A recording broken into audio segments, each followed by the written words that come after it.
Children, the elderly, young people going to work, guest workers, and visitors using the public bus. We, Rotary Central, help you, our advertisers, make it happen. Your marketing dollar travels a far way. Positioning your message, your product, your services, your presence in over 83 bus shelters. Every dollar you spend, every advert you place helps to build another bus shelter, providing modest comfort for Cayman travelers. Reserve space now on the only billboard medium in the Cayman Islands. Email rotaryshelters@gmail.com. rotaryshelters@gmail.com. The Bus Shelters, a partner in community convenience. Another inspiration program by Rotary Central Cayman Islands.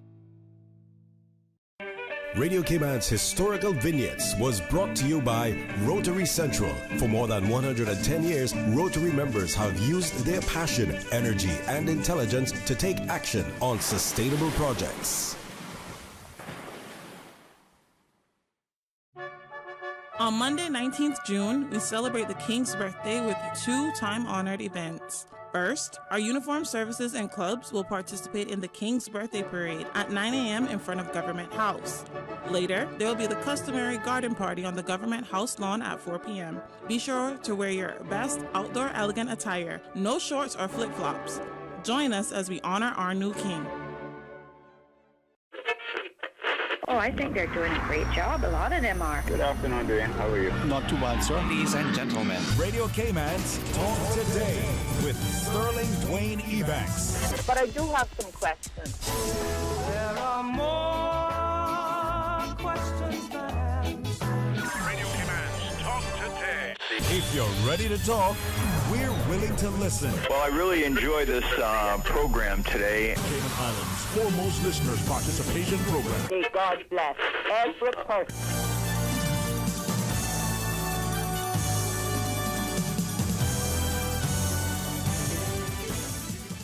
Hey, good afternoon and welcome. Another wonderful Wednesday's edition of Talk Today as we invite you to be a part of it. It's going to be some open line until 1 o'clock, and as we referenced yesterday, we'll remind you now that 1 o'clock the Parliamentary Luncheon Honourable Premier will give us a general address and we'll take it to you live. So stay tuned for Talk Today. Talk Today is brought to you by Subway, open 24 hours in Countryside, Anderson Square in Georgetown, and Centennial Towers in West Bay. And by the Ministry of District Administration, Tourism and Transport. Explore your history, explore your land, explore your sister islands. And Cayman Airways. Call them on 949-2311 to book your nonstop flights to Los Angeles and Panama. Radio Cayman's Talk Today, the Cayman Islands' foremost listeners participation program. We ask our listeners to avoid statements or comments which are abusive, derogatory, malicious, or defamatory. Do not use any indecent language or make any statement which is false or misleading. Email talktoday@candw.ky or call 1-800-534-8255. Courtesy of Flow, Cayman's #1 network that connects you to your world like never before. Let your voice be heard. Once again, here's your host, Sterling Dwayne Ebanks.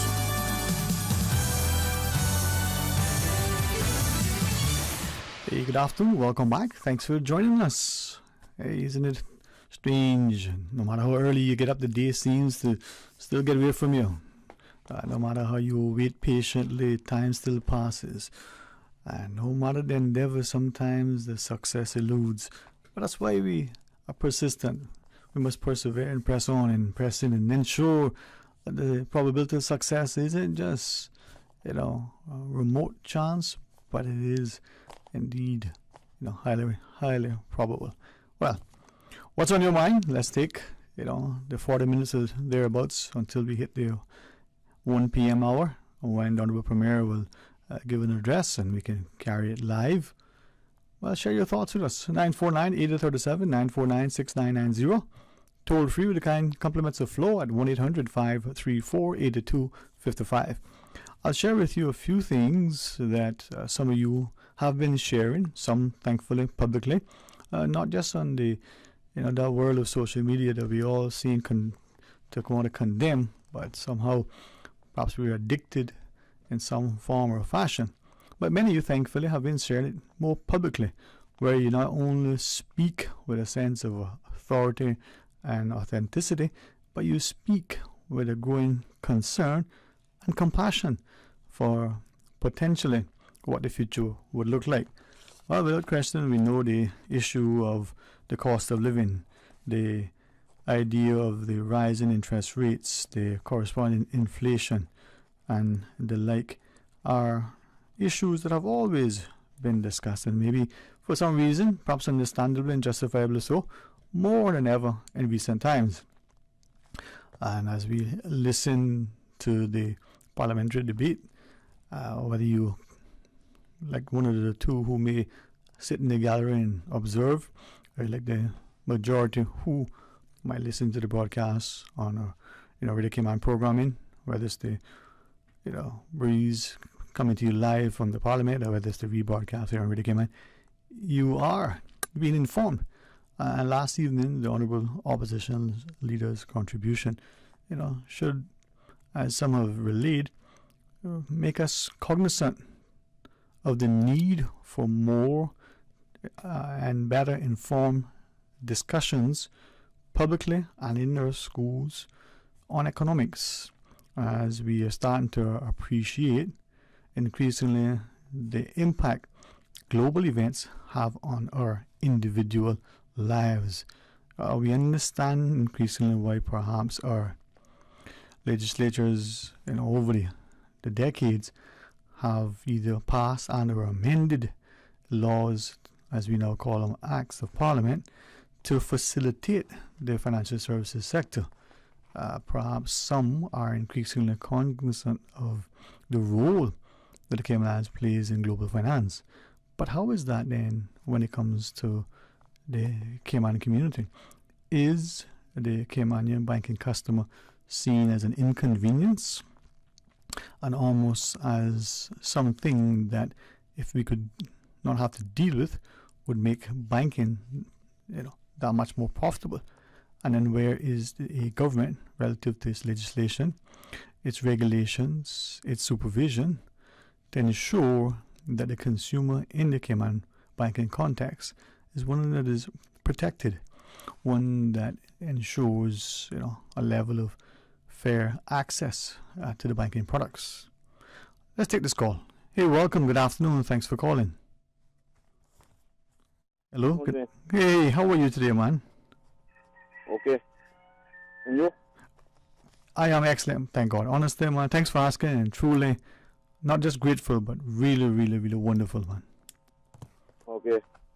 That's good to hear, because we just about the same age, no? Yeah, young and healthy, right? That's the age we are. Yeah, man. So we got to stay around as long as possible for one another. We have to, We have to be not just present and accounted for, but active and engaged, informed and dedicated, so that as we age, the society is a place that is safe and secure. But as I believe you would share, more importantly, our children and grandchildren and their children's children will have an even better place in Cayman, because we have done our part, to improve it as best as we can. Okay. I have a question, Dwayne. Of course, man, of course. Yeah, what exactly are the banks saying were their reasons for increasing on the mortgage payments? I'll tell you, as I understand it, perhaps from what I read, what others share, but I'll also say that maybe there are other people who may have a better understanding of the whole banking system or monetary and fiscal policy, in the absence of what other economies may have relative to a central bank. There are those who have pros and cons as to whether that's a good thing or not. But we seem to be accepting, and that it's a fait accompli, when the U.S., through its Federal Reserve System, which I gather is neither reserve nor federal, it's not a government entity, it has the capacity to continue to print its fiat currency, and when it decides that it's going to raise its interest rates, we must follow suit. I'll be honest with you, from the very first time I got introduced to economics to this second, I'm not convinced that we have to follow lock and step with their, their policies, right? And again, only for anything other than an attempt to encourage discussion, but a greater understanding from my personal edification. So we are a British jurisdiction. We have had a predominance of Canadian banks following U.S. banking policies.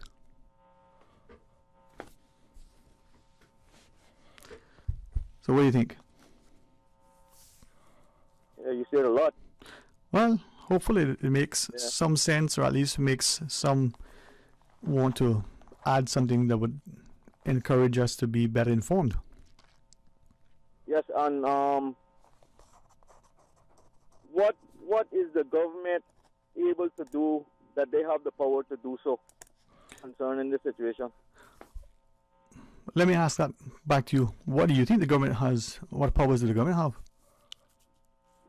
Well, I know election time they got the power to do anything. How so? When they're trying to win an election. And when it comes to the situation with CUC that we're facing now, governments have not done anything about that. I don't think there are any hopes for us getting anything done about these banks. Fair enough, but maybe if we haven't done anything in the past, and that could be forever, conceivable reason, it doesn't mean that we can't do anything now and for the future. Well, if the banks are willing to work together with the people, Dwayne, because all the members have to do is bring a motion to the floor of the House. If it's right for the people, everybody votes for it, passes it, and hopefully the banks will agree with it, that it's fair, and they're still able to agree with the agreement without losing any huge amount of money. But like I said, it's very hard to believe that this situation is going to be sorted out in any way when it comes to helping what I would say poor people.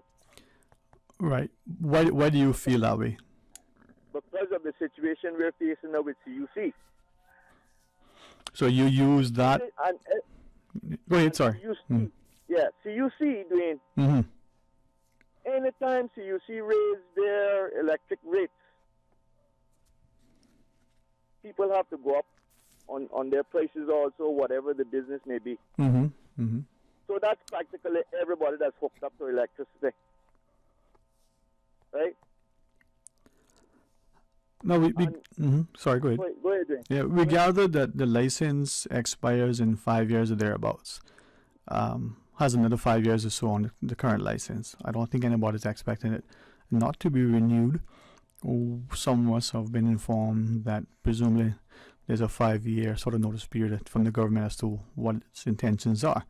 So, given that premise, do you think now that's an opportune time for the people, through its elected representatives, to encourage a level of negotiation as to what the next license agreement should look like? Well, I hope it's not the same as this one, because this one, from what I hear, every summer the electricity goes up. And right? What would you like to see the license to look like? If you could advise the government, what are some things that you would ask them to consider, putting into the license to make it, your view, better? What would you want to see? Well, I hear people calling in and complaining about fuel costs and all sorts of different things. And then you had an individual who was working with off-rig just a few months ago. I had a serious argument with them concerning him taking serious complaints seriously. And then when we know that we have off-rig not helping us the way that they should, those are the people that we really have to target. People such as off-rig people such as the shareholders and people such as the board members and the members of the Legislative Assembly, all those people have to join together for the people, Dwayne. For the people. And that shouldn't be hard. That's like the concessions. We shouldn't have to be asking people to give us millions of dollars that we deserve to have for concessions. Especially when we're putting this money towards things like hurricane shelters or trade schools. If they have the love in their heart for this country and they care about the people of this country so much, they shouldn't feel hard to pay concessions. Thank you very much, man. You're most welcome, man. Thank you for sharing. Perhaps an opportune time to take the scheduled break. The phone lines are open. Call and share your thoughts with us. It's open line until 1. 1, we're expecting to have the parliamentary luncheon address by the Honorable Premier. So stay tuned. This Father's Day, celebrate the hero in your life with the perfect gift from Reflections Clothing Store. Sale, sale, sale. Save 10 to 75% off brands like Dockers, Levi's, US Polo, Nike, Reebok, Puma, Adidas, Nautica, and more. From timeless classics to modern trends and athletic wear, Reflections has the perfect fit for dad. Save even more with our clearance baskets. Everything priced $10 or less. Don't miss the chance to save big while making dad look his best. Celebrate dad in style and save 10 to 75% off on Dockers, Levi's, US Polo, Nike, Reebok, Puma, Adidas, Nautica, and more. Only at Reflections Clothing Store, Shedden Road, beside Mango Tree, and across from Kirk Napa. Open Monday through Thursday, 9 a.m. till 8 p.m. Friday and Saturday, 9 till 9. Wouldn't it have been grand if you had purchased land 30 years ago? It may not be 2020, but a perfect vision has never been more clear. Kim and Brack and Little Cayman, poised for growth with an eye on the future. Your land, your history, your future. Discover all that our sister islands have to offer. Did you know that you can send money transfers to financial institutions anywhere in Jamaica with JN Money? You mean I can send money straight to my account and cut out the middleman? Yes, that's exactly what I mean. You send your own money to your own account, giving you peace of mind that the money is in your account. JN Money Transfers to Financial Institution is another convenient service offered by JN Money. You can have this done from any JN Money location. Deposit your money straight to your account without the hassle of asking someone to do it for you. JN Money Transfers to Financial Institutions, making life easier.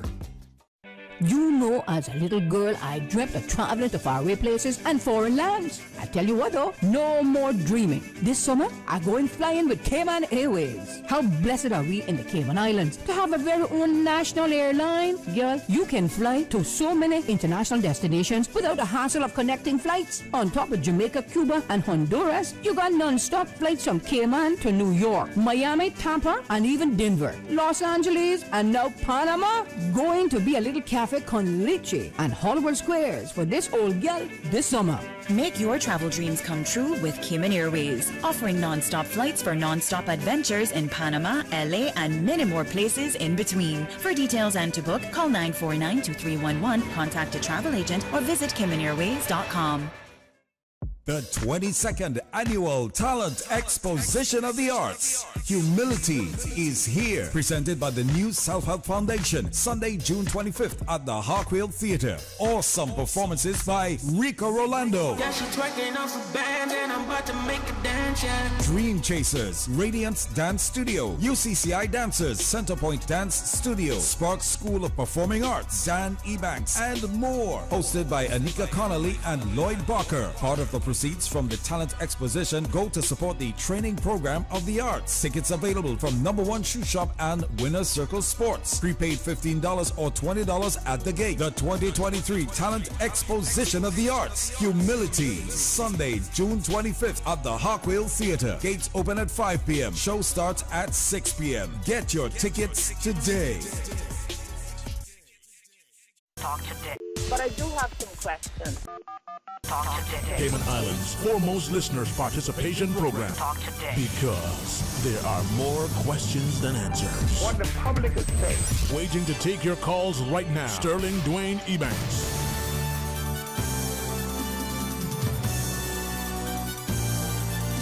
Hey, good afternoon. Welcome back, and thanks for sharing with us as we invite you to be a part of the discussion. It's going to be open line until 1 p.m.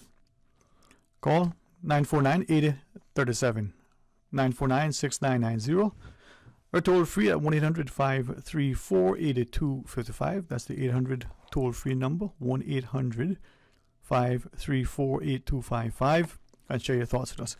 Quick message from someone off here who says, say what you can and what I would say quickly, but don't say it was me that said it, because I don't want people to. And that's a challenge. And he laughed and he said, it isn't whether the thing you say is something that everybody else is thinking or have said. It's like so much. We don't want to offend many who are our friends. We interact and associate with them at work, in our associations, at church, in our communities, in so many ways. And yet, when I asked him, well, why is it that if there's something that should be discussed, he says it's sort of, the scenario that no matter what part of, the country you live, whether you're on one of the sister islands or not, you're going to see that or interact with that person, more often when you have a difference of opinion than when you don't. And in many jurisdictions, he says at one point he worked with a company where there are more employees than there are, citizens and residents of this country. And because of that, relatively small size, it sometimes causes people to not want to maybe share in the mistaken belief that it's going to become too personal. And I say mistaken because I asked him, and then the commercial came back on, and we had to come on air. But the question is, as he was sharing, if our parliamentarians are unable to amend and implement laws that provide some teeth in legislation for, as it is the instance now, the discussion relative to some sort of, voting setting regime that gives an entity some level of authority to approve interest rate increases or changes in fees and the like. Will that create more bureaucracy? Will it serve, to the extent of the independence that many think such an entity should enjoy? But he says if you look at what seems to be the perception, is that the banks can raise their fees, they can act in unison, and presumably the belief is that the Cayman Islands Monetary Authority would be the deciding body and the one for whom approval should be sought. And in practice, well, it would appear it isn't. Now, possibly because legislation doesn't provide for it, possibly because it's a self-regulating entity that can do pretty much as it wants, and because it acts in unison, there's very little that the consumer can do. His view, as shared previously, is simply one where the consumer is, for many parts, ill-informed, ill-prepared, and ill-equipped to deal, with whether it's the banking or any of the other sectors. And the parliamentarians, presumably, lack the courageous, sort of streak to do so. All right, let's go to the phones. Welcome, good afternoon. Thanks for calling. Yeah, Dwayne. Yeah, man. Welcome back, man. Welcome back. Okay, yeah. This I call back since sounds like I got an opportunity to. And I appreciate you taking the opportunity to do so. Yeah, man. Well, Dwayne, the young people today have it really, really, really hard. Really hard. It would appear so, yeah. Yeah, really, really hard. Because people are not working in the way that they should in order to help them. Mm-hmm. The way that they should. I mean, the government just put in place now a law now that you have to buy a car that is 7 years or older. Which means now our young people, when they come out of school now, and the first thing the employee asks is, do they have their own transportation? They most likely want to go buy a car then. that cost probably enough to buy a piece of land. But that part now, in a way, I understand what the banks are probably doing. They're probably testing them with the car before they give them the loan for the land. Is that what it is, you think? That's one way I can look at it. I said. Yeah. That's one way that I can look at it and agree with that in a way. Like that. But then again, being I'm a God-fearing person. Yeah, thank God. And I read, thank Jesus. And I read the Holy Bible. And in the Bible, it warns people, so that people don't get themselves in problems. And one of those warnings in the Bible are a borrower becomes a slave to the lender. And that's what we're facing now here today in the Cayman Islands concerning our banks. So don't put your heart too high, then you can reach it. And what do and don't try to get something that you see somebody else with that is making probably twice as much as what you're making. Right. Just go for your needs. Enjoy your life with food, clothes, and shelter as God has promised you. Yeah. Because one thing you got to realize about rich people, Dwayne. Rich people don't live no happier lives than normal human beings, They just spend more money. I always say money doesn't buy happiness, it just makes you choose your misery. Thank you very much, Dwayne. No, but you are right, man. You are right. And appreciate you sharing as you wish. We did have a WhatsApp call. Maybe the caller will call back in a sec. But thanks very much, all right? Let's go to the phones. Welcome, good afternoon. Hello, good afternoon. Thanks for calling. Yeah, good afternoon, Charlotte. How are you doing today? Excellent, man. How are you?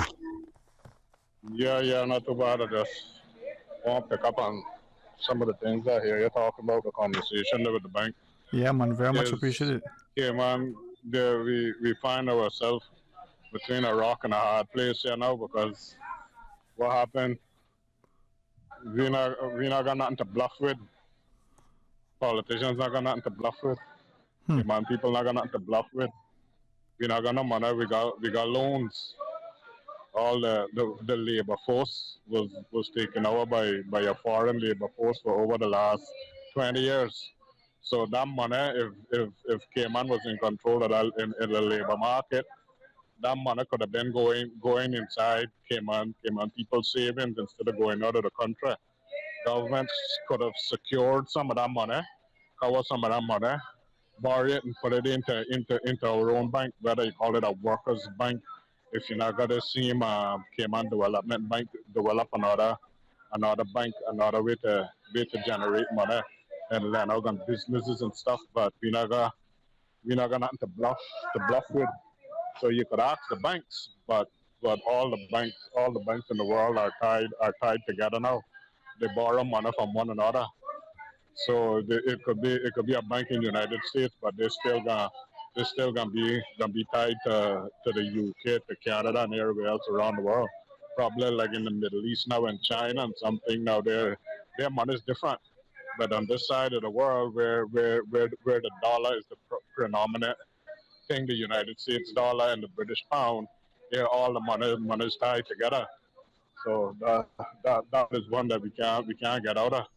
So it's a bad situation. The politicians could ask who they want to ask to reduce the rates or whatever, but it not gonna happen. They gonna keep on giving the interest rates. Every time the interest rates go up, they're gonna keep on handing it down to the people. It is simple as that. Until the United States do something about it, then the rest of the world gonna follow suit, and they're gonna be able to do something about it. So I'm not an economist, and that's just common sense. But what else I want to? Yeah, you still there? Yeah, yes, sir. Yeah, what else I want to mention about now these homes? What a government is thinking about building now. I don't know if they done started some of them or something, some of these low budget homes and stuff, that they're giving the contractors bidding to get out and build these. But what you see happening there now again is the same business as usual. The contractors and the subcontractors, they don't have Cayman labor force. They got foreign labor force again. So Caymanians not reaping the benefit. It should be on these little jobs that the government giving out. They should make sure that the contractors got 100% Cayman employers. 100%. If you can't get 100% Cayman employers, well, you can't get the job. It's simple as that, you know. Mm-hmm. But it's gonna be business as usual, and we're gonna be headed to the same place where we was always headed. A one-way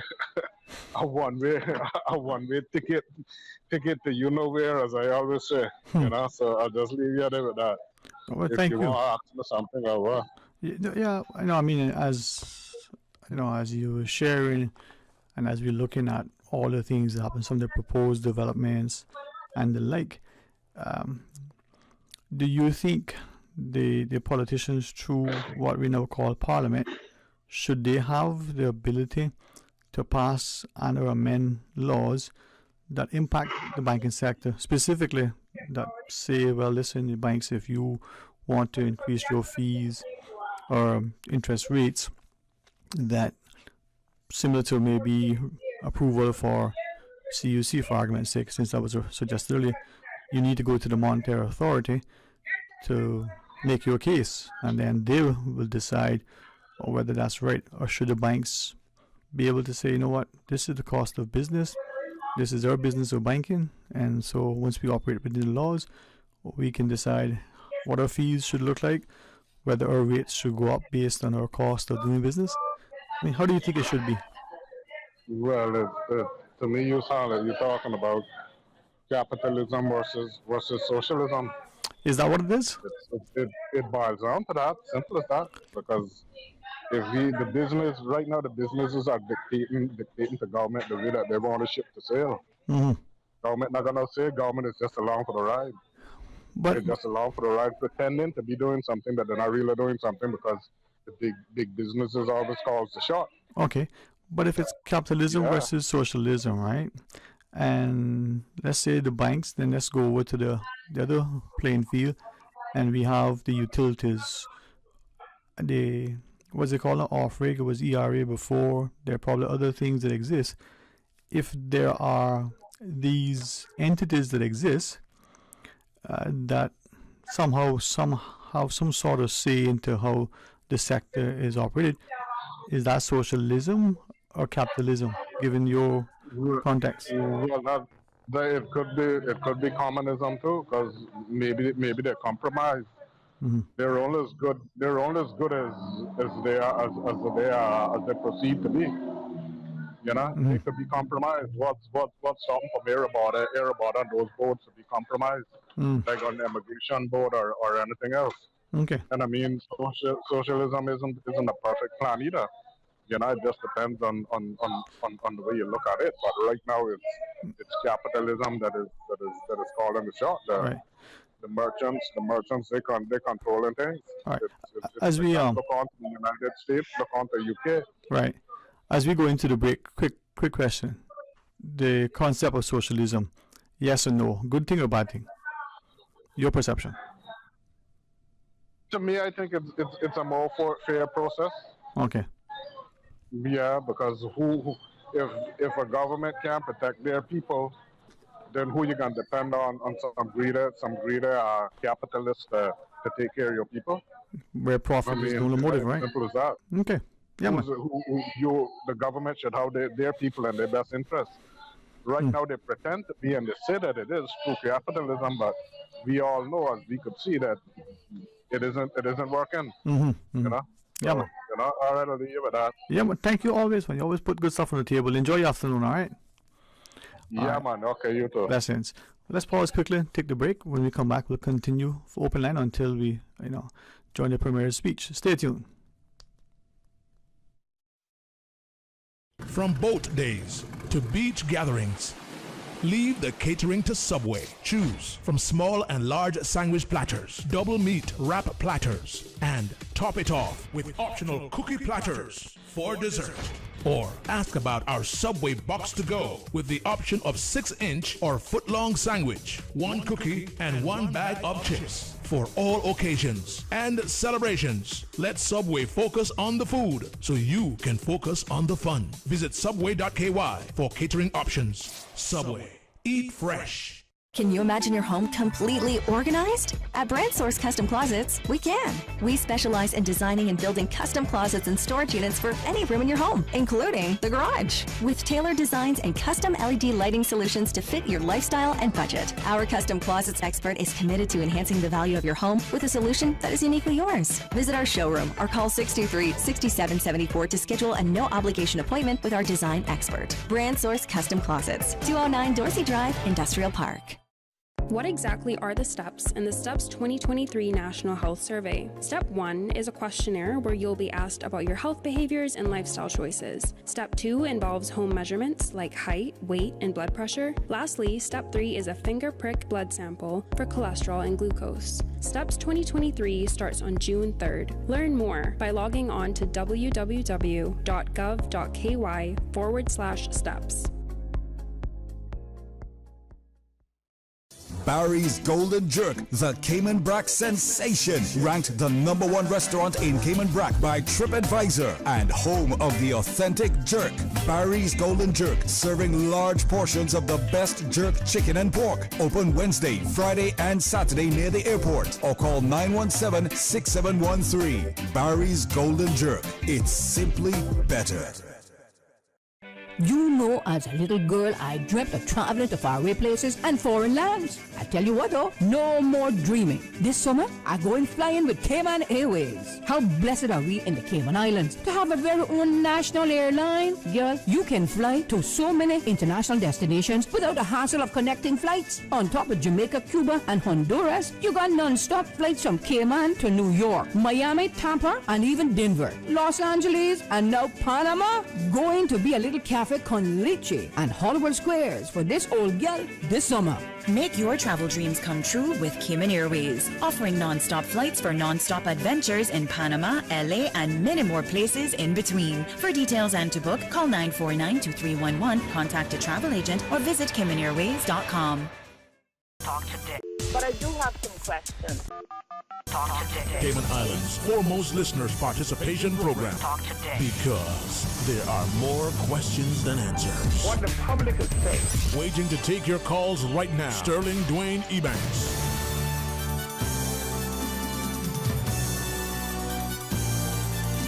Hey, good afternoon and welcome back. And thanks for joining us in this open line. We want you to share your thoughts with us. 949-837, 949-6990. Toll free if you want to use that number, 1-800-534-8255. And then, of course, WhatsApp works as well for those who want to use that, 925-3261.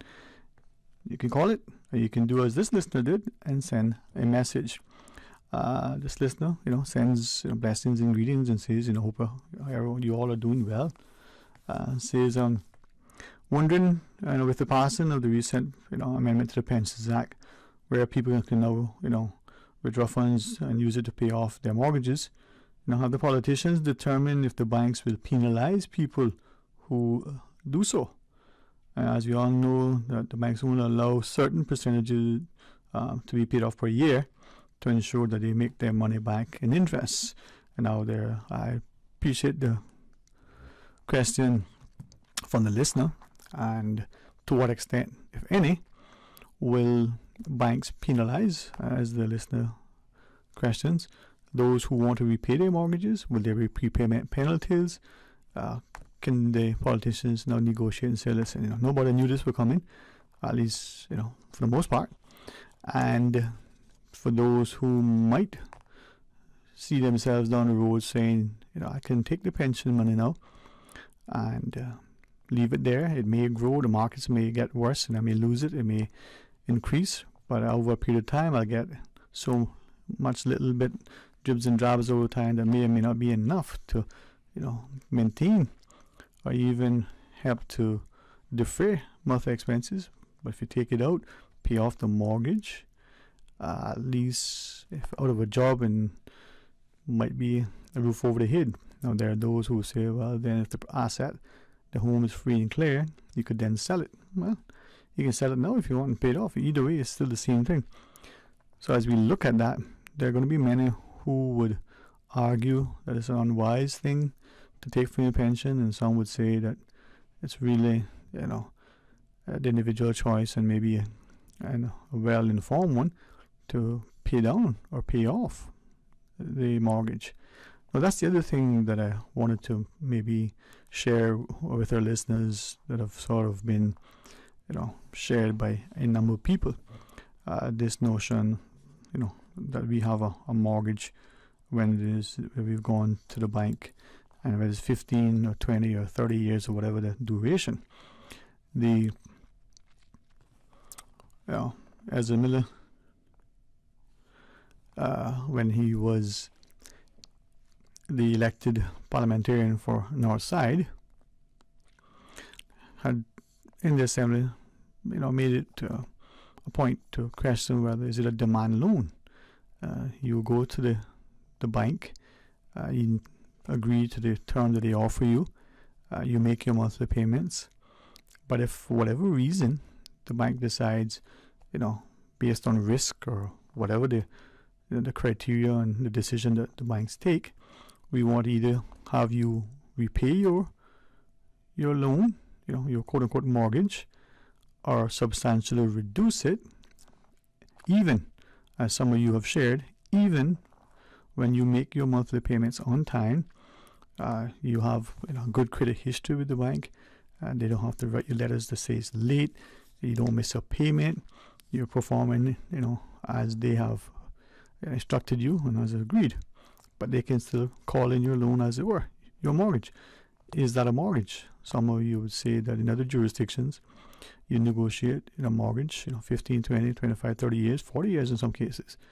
And for that duration, of that lending, your monthly payment, quarterly payment, weekly payment, whatever the agreed repayment term, once that is made, it's going to be fixed for the duration of that lending. Now, many of you have better information and knowledge and insight and even, practical experience with it that you could probably negotiate.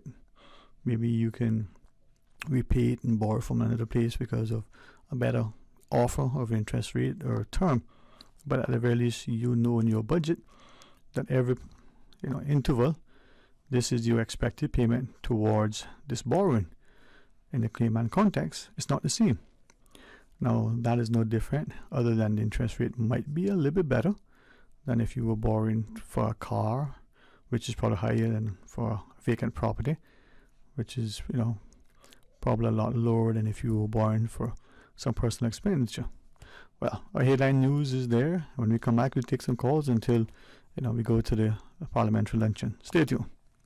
Continuing the Caymanian tradition. Let Cora keep my ground so clean. The heart and soul of the Cayman people. Thank you for keeping the culture alive. Let's read the news every day. From East End to Georgetown, down into West Bay. Radio Cayman in the Cayman Islands. Today's biggest news. Radio Cayman. Your voice, your choice. Local, regional, international. This is Headlines from Radio Cayman's newsroom.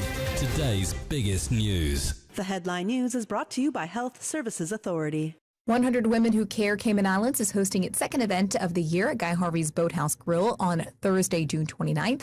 The Giving Circle is committed to achieving more together before the summer kicks in by raising funds for great causes within the Cayman community. For more information, visit 100women.ky. Disney fans will have to wait a little longer for some of the top blockbusters after the company announced a reshuffle of its release calendar. On the list are many of its eagerly awaited installments of Marvel, Star Wars, and Avatar movies. Avatar producer John Landau wrote on Twitter that the filmmakers needed more time to complete the next movies. Disney has not given any reason for the delays. And the city of Nottingham has been shaken by a series of attacks that left 2 teenage students and another man dead in the UK. 19-year-old Barnaby Weber, 19-year-old Grace O'Malley Kumar, and a man in his 50s were fatally stabbed. 3 people were hit by a van believed was stolen from the older stabbing victim. A suspect was tasered by police before being arrested on suspicion of murder. Counterterrorism police are involved in the investigation, but no link to extremism has been confirmed. Those are your headlines. I'm Kersley Fuller. For the latest in news and information, follow Radio Cayman on social media, Facebook, Instagram, Twitter. Download the Radio Cayman app or log on to our website, radiocayman.gov.ky. The headline news are brought to you by Health Services Authority. When you have a sports or fitness-related injury, trust the expertise of the HSA's Sports and Exercise Medicine Clinic to get you back in the game. Our internationally trained and certified physicians specialize in sports traumatology, sports medicine, pain management, and orthopedic surgery. For treatment of common injuries such as tendonitis, arthritis, tennis elbow, rotator cuff, or knee tears, schedule a consultation with the Sports and Exercise Medicine Clinic at Smith Road Medical Center by calling 949-8600 or visit hsa.ky for more information. Radio Cayman is pleased to feature this special Sister Islands historical vignette brought to you by the Ministry of District Administration and Lands. Explore your history, explore your land, explore your Sister Islands. Aston Shedden Rutty, MBE 1990 to 1977. Aston Rutty was the first child born to Henry Watson Rutty, ISO JP, and Julia Ann Rutty Nilazari at Stake Bay, Cayman Brac. He attended school at Stake Bay and as a young teenager was sent to Jamaica to attend technical training school.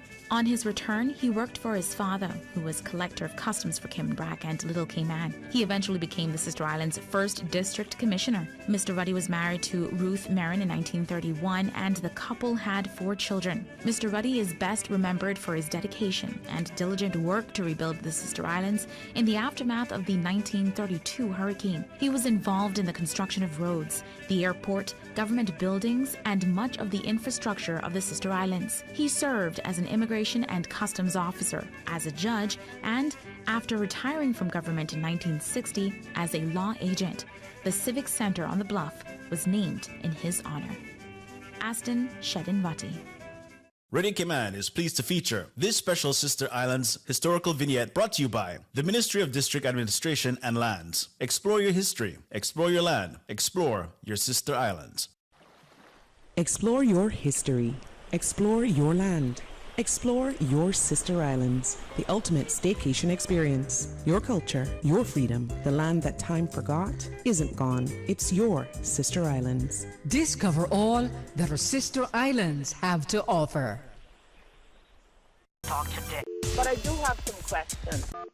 Talk today. Cayman Islands' foremost listeners participation program. Talk today. Because there are more questions than answers. What the public is saying. Waiting to take your calls right now. Sterling Dwayne Ebanks.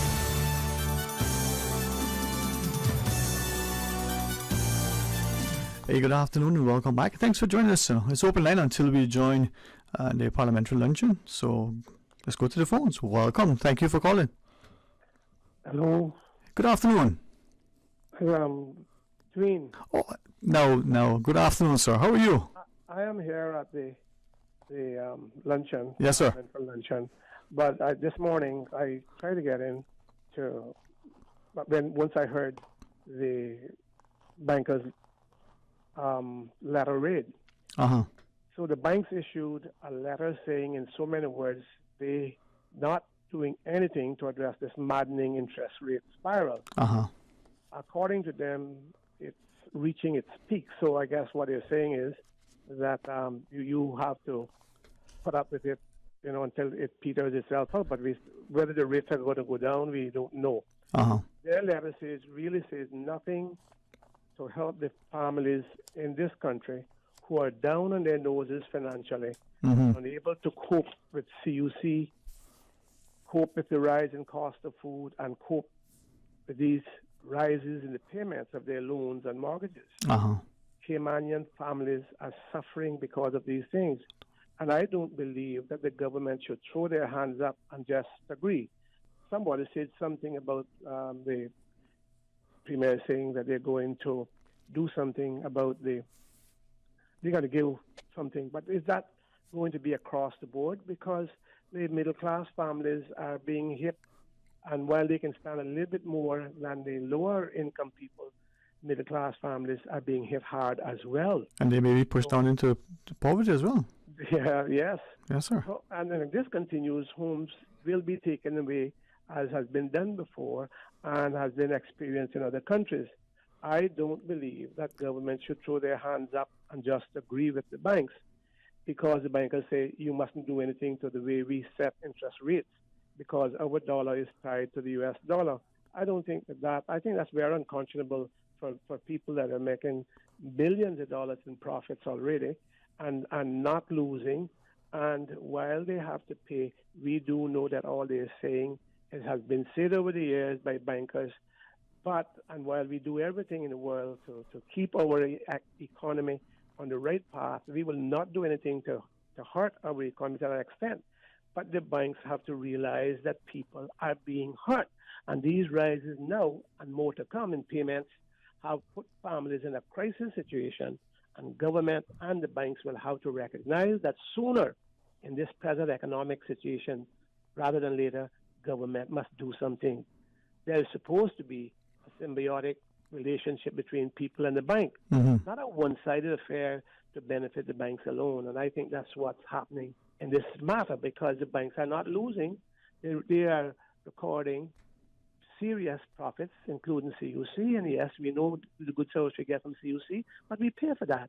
And really, people are to the point where they cannot take any more. And the sooner they realize that, in one instance alone, right, there is overall the CI dollar is a significant revenue source for the banks in the Cayman Islands. Banks can earn between, as you know, a 2 to 4% spread when a consumer converts CI dollars to US and vice versa. And this size of spread is generally unheard of in any other countries where the two currencies are paid together. If we assume conservatively that US $1 billion in total imports into the country and into the Cayman Islands, an average of 2% spread, this would mean an additional 20 million fees generated from its Cayman Islands customers from us. So this thing about the dollar to being said, yes, we understand that, but that's not costing no big part. I don't hear them saying it's costing them.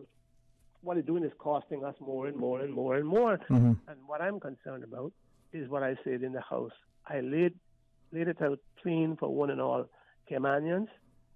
You're talking about standing up. Perhaps this is the time to stand up and say enough is enough. I got to get back inside, Dwayne. Yes, sir. I mean, you can talk about the motion since I came to you and talk. Yes, sir. When I was going to do so, I'll come and talk. Now that we passed it and expect, and not just mine, but about not just the interest rates, but pensions, Indeed. etc. Indeed. Okay? Thank you, sir. And that was the first Premier, the former Speaker of the House, Honourable W. McKeever Bush. We will now join the Chamber President and then the Honourable Premier thereafter. Including outsourcing positions to lower-cost jurisdictions. This certainly is a worrying trend, as we should monitor this closely. Once a company decides to outsource these positions, it is unlikely they will return to the island. That is sad news for Caymanians, who are seeking middle-income jobs to start their buying homes and raising their families. Regulatory bureaucracy is also adding business costs. How many times must a business provide IDs and documents to multiple regulatory agencies? In today's world, digital world, there must be an easier way for this to comply with these requirements. In April, the Premier presented the government's strategic policy plan statement outlining 5 outcomes and 20 specific action items for the next 2 years. These broad outcomes include the quality of life for Caymanians, enhancing competitiveness while meeting international standards, future-proofing to increase resiliency, modernizing the government to improve public sector performance, and protecting and promoting Cayman culture, heritage, and identity. Oh, I've lost where I'm at now. Oh, there. The Chamber supports these strategies. Members are encouraged to review the SPS, which addresses virtually every aspect of our society, from improving infrastructure traffic conditions, and reducing crime in our communities. In 2025, the Chamber of Commerce will be celebrating its 60th anniversary. The Chamber continues to be a valuable service and provide programs to its members, from training and leadership development to business and trade promotion, and serving as a collective voice on issues that matter in our members and our business community. The elected council is a group of industry leaders who represent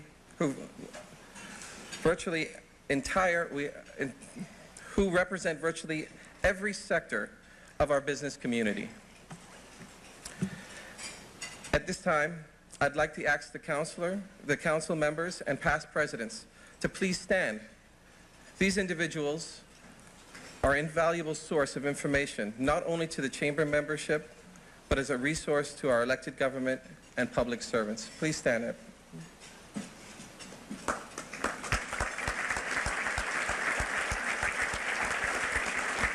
Thank you all for your service. We appreciate it. Thank you.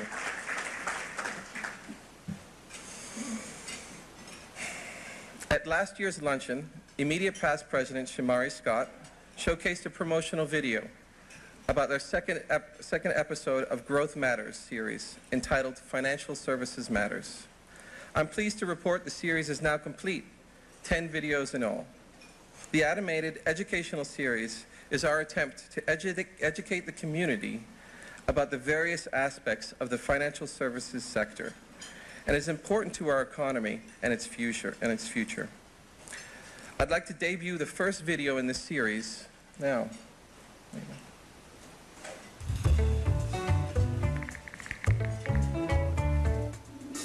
In the Cayman Islands, our habitats, including coral reefs, coastlines, and mangroves, are all dependent on one another. Our economy is no different. From people to businesses, right through to government, it's all connected. And just like everyone wants a healthy ecosystem, everyone wants a healthy economy too. Cayman is a top-ranked international financial center and domicile for captives, investment funds, and pensions worldwide. And our biggest economic contributor? Hey, good afternoon and welcome back. And presumably we'll have an opportunity to join the Honorable Premier as he gives that address at the luncheon.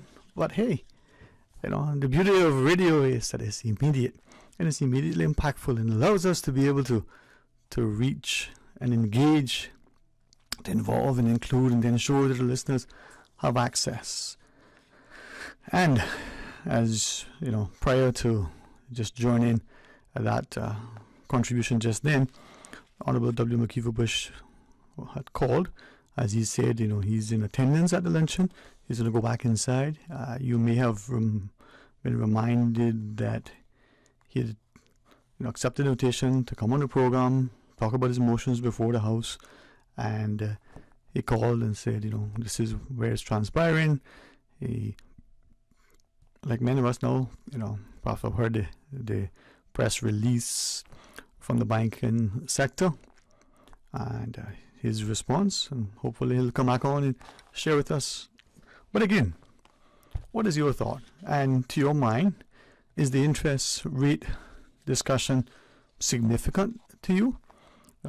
Not only because maybe you have a mortgage or don't. Is it the principle that's important? Is it the prospect that not only could you be facing possible foreclosures on your homes, but potentially the idea that the increased cost of living is going to make it harder for you to make ends meet, to save, maybe not just for the rainy day, maybe save for a well-deserved reward of some sort, perhaps to be able to invest in something else, maybe to help your children relative to their educational prospects.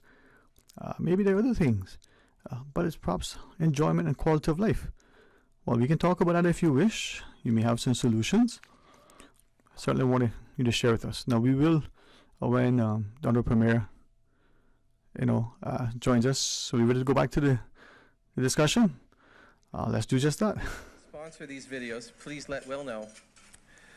Our intention is to show them at the schools and release them to the wider community as our way to informing the public of this essential industry. We are now working with the Department of Tourism to produce a similar series of profiling the tourism sector. If your business or association is interested in getting involved, please let us know. Last year, the Chamber signed an agreement with Rotary Central, my Rotary, it's fantastic, to assume the full responsibility of the Junior Achievement Program in the Cayman Islands. JA is an important development program that has assisted thousands of students in our community since its introduction in 1990. The Chamber will be reintroducing the JA Company program in Grand Cayman schools and plans to expand the JA programs such as the Economics to Success.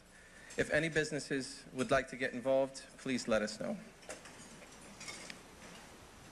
Another program which is under development, which is close to my heart, is in support of entrepreneurs who are producing locally made products. We intend to set up some guidelines to enable products produced locally to apply and receive a seal that confirms each of the products was indeed locally made. This program will also promote locally made products, which we believe will increase sales for these businesses and provide consumers comfort in knowing that the products they are purchasing are locally made. Further information about this will be shared shortly. In closing, the Chamber Council stands ready to assist the Premier, Cabinet, caucus members, Parliament, and public sector. Our more than 600 corporate and associate members represent the main industries sectors operating in the Cayman Islands. Working together, we can continue to address these issues and confront our economy and people. Thank you for your attention.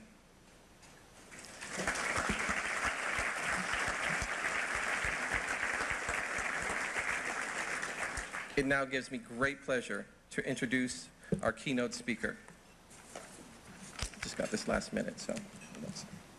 The Honorable G. Wayne Panton, JP, MP, Premier. The Premier of the Cayman Islands is also a member of the Sustainability, Climate and Resilience, Minister of Finance, Economic Development, and Minister for the Cabinet Office. From 2013 to 2017, he served as Minister of Financial Services, Commerce and Environment, during which he was credited with expanding and modernizing the financial services industry, renegotiating the terms of the special economic zones to allow additional tech zones, expanding the eligibility for Sunday trading, and spearheading the anonymous passage of our country's first National Conservation Act. Before entering politics, Mr. Panton practiced as an attorney at law and retired as chairman of the Walkers Group. Which is a leading international law firm headquartered in the Cayman Islands. His professional and civic activities include being the former president of the Caymanian Bar Association, chairman of the Port Authority of the Cayman Islands, vice chairman of the National Trust of the Cayman Islands, and a member of the government's Shipping Sector Conservation Committee.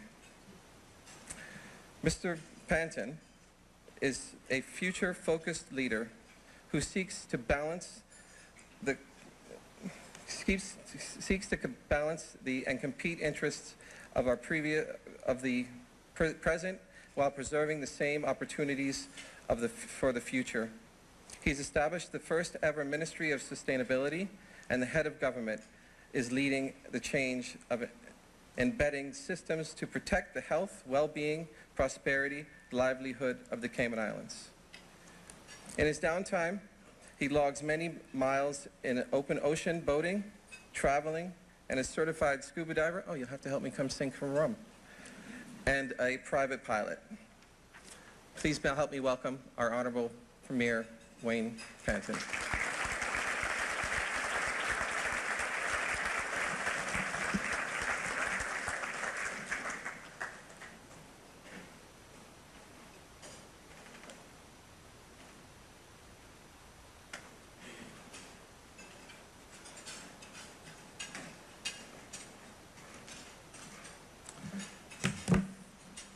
Nelson, thank you very much for those kind words.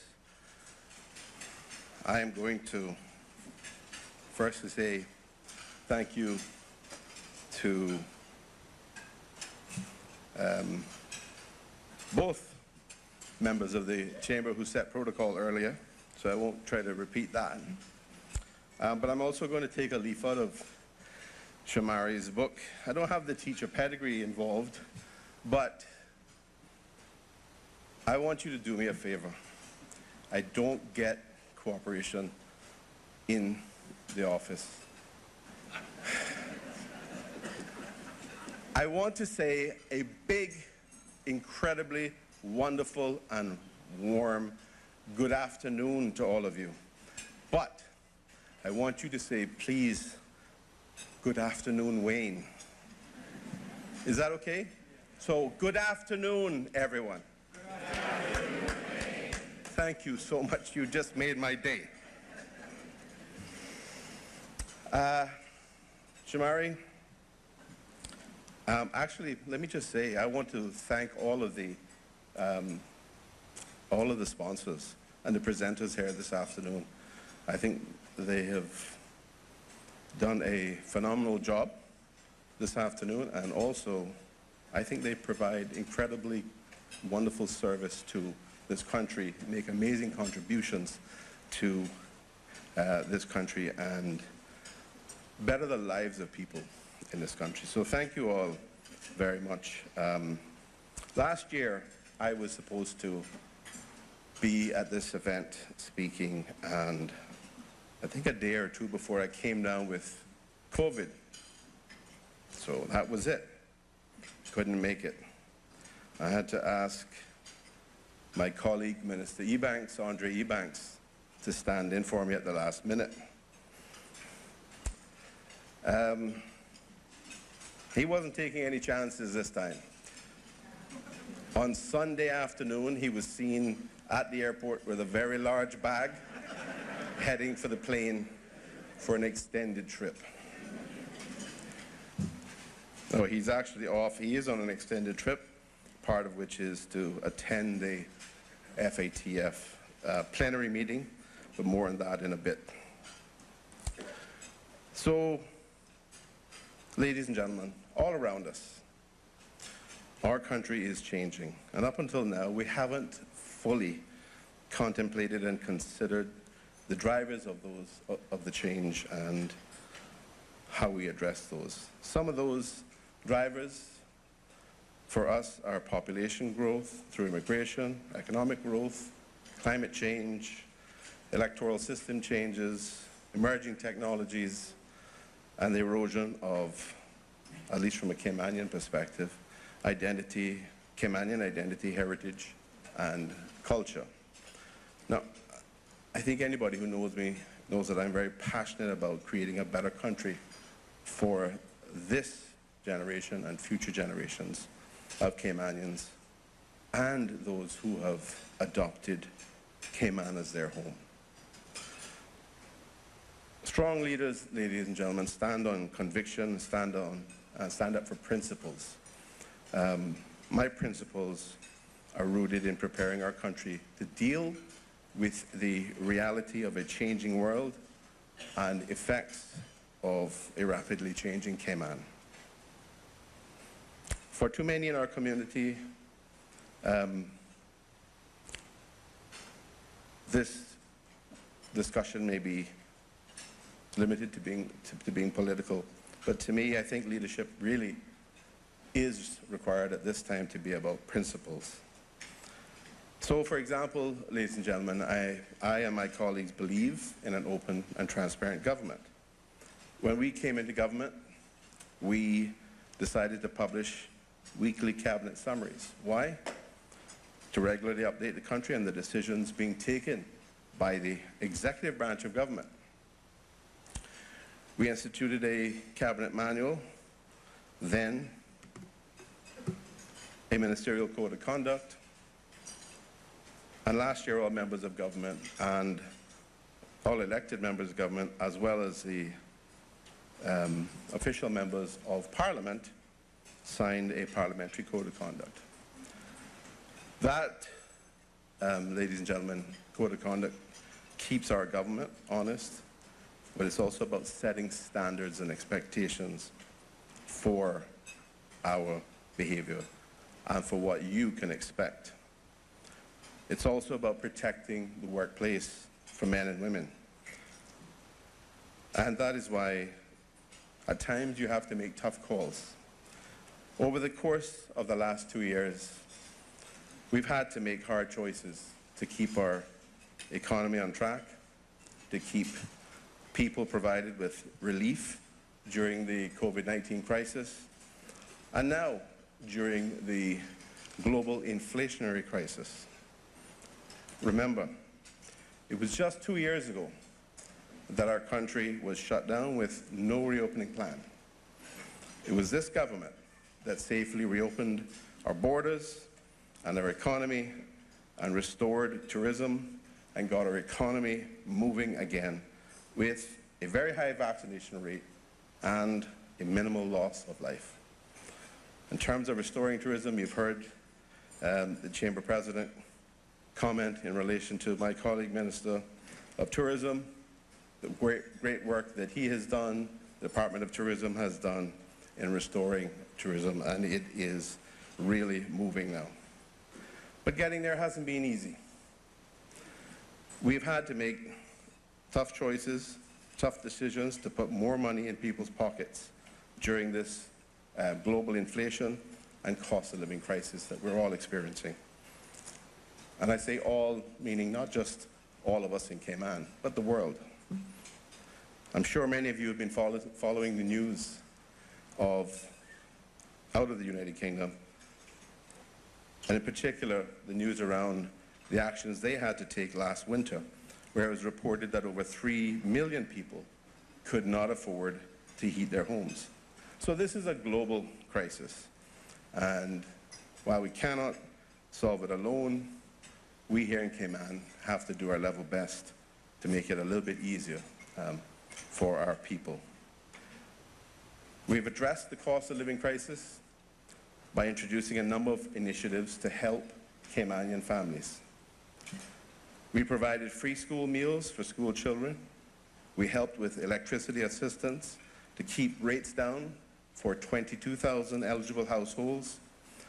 We removed import duty on healthy foods, baby foods and products, feminine hygiene products, energy efficient products. We extended the worker stipend. We reduced fees across the board for seniors. We extended the pension holiday for an additional year. We helped with tuition assistance for our students. That is not an exhaustive list, but it is a significant list of contributions that the government and actions that the government has taken to try to help in these tough times that people have been experiencing. And yes, we have taken criticism for some of these, but we thought they were sensible measures and we thought they were required to help see our families through some of these challenging times. Those to our political right worry, I think, that we're going too far and that there is irresponsible social spending, and that this will only further the sense of entitlement that they mention at times. Ladies and gentlemen, these are uncharted times. We have to take certain actions. We've come out of a pandemic environment, and now we are facing the consequences of geopolitical disruptions around the world, as well as the lingering impacts of supply chain issues. Those on our political left say we aren't going far enough with our social spending, and that we should provide more assistance to more people for a longer period of time. There's one thing which is certain.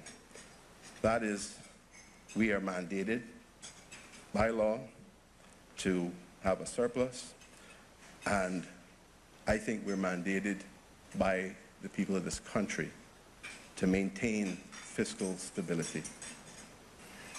I think what is needed more than ever at a time like this is balanced leadership, which stands neither too far to the left nor too far to the right. Like you, many of you as business owners and leaders, and like most Caymanians, I think government should not be prone to extremes. Our leadership needs to be pragmatic, future-oriented, and capable of balancing the competing interests while maintaining fiscal prudence. Ladies and gentlemen, we are a government that seeks to achieve a balance. A government that simultaneously has a heart for Caymanians and a strong social conscience. We're also a government that understands that we must make financially prudent decisions and that we cannot recklessly spend it all today and put our economy and fiscal independence at risk. Today, as I said back in January, thanks to the tireless work over the last 2 years by this government and our private sector partners, I am pleased to say that our economy is strong and getting stronger. Cayman has consistently shown strong and stable positive growth, while the rest of the Caribbean typically reflects degrees of volatility and growth, high unemployment, and sometimes disappointing human development indicators.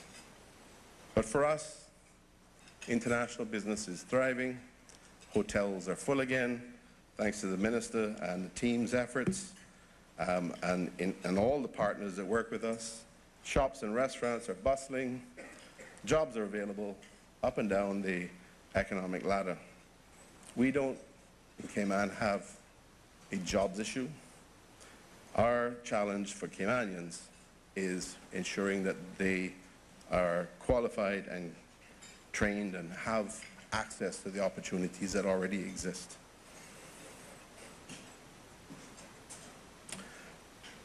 Talking about the financial or fiscal year and using 2019 as the benchmark, operating revenues for Cayman, the Cayman Islands government, have increased steadily from $862 million for 2019 to now $1.21 billion for 2022. For the first 5 months of this year, operating revenues were $589 million, with total 2023 revenues projected at $1.37 billion. So purely on the revenue front, the Cayman Islands government has recovered and surpassed 2019 levels. However, our day-to-day operating expenditures have also increased from $718 million in 2019 to $967 million in 2022. For the 5-month period ended May 31st of this year, operating expenditures amounted to $415 million. Consequently, we are projecting lower operating surpluses as expenses are increasing at a higher pace than revenues. Understandably, ladies and gentlemen, this is not a position which is sustainable in the long term, and we absolutely know that. So we know what the challenges are in terms of being very careful to control our costs, even though we have significantly increasing revenues. In 2019, the surplus was $144 million. The pandemic years of 2020 and 2021 saw deficits of $58 million and $18 million, respectively. But for 2022, we achieved a surplus of $54 million. Now, you may recall it was published previously at 47 million. That was prior to having the unaudited financials completed. So the official surplus level for 2022 is 54 million. But this is remarkable, of course, because it was achieved even as we continued to waive millions of dollars in revenue in an effort to help Caymanians purchase their first home and continue to incentivize investment in the sister islands, and supported dozens of businesses and nonprofits, including schools, with waivers of stamp duty and import duty.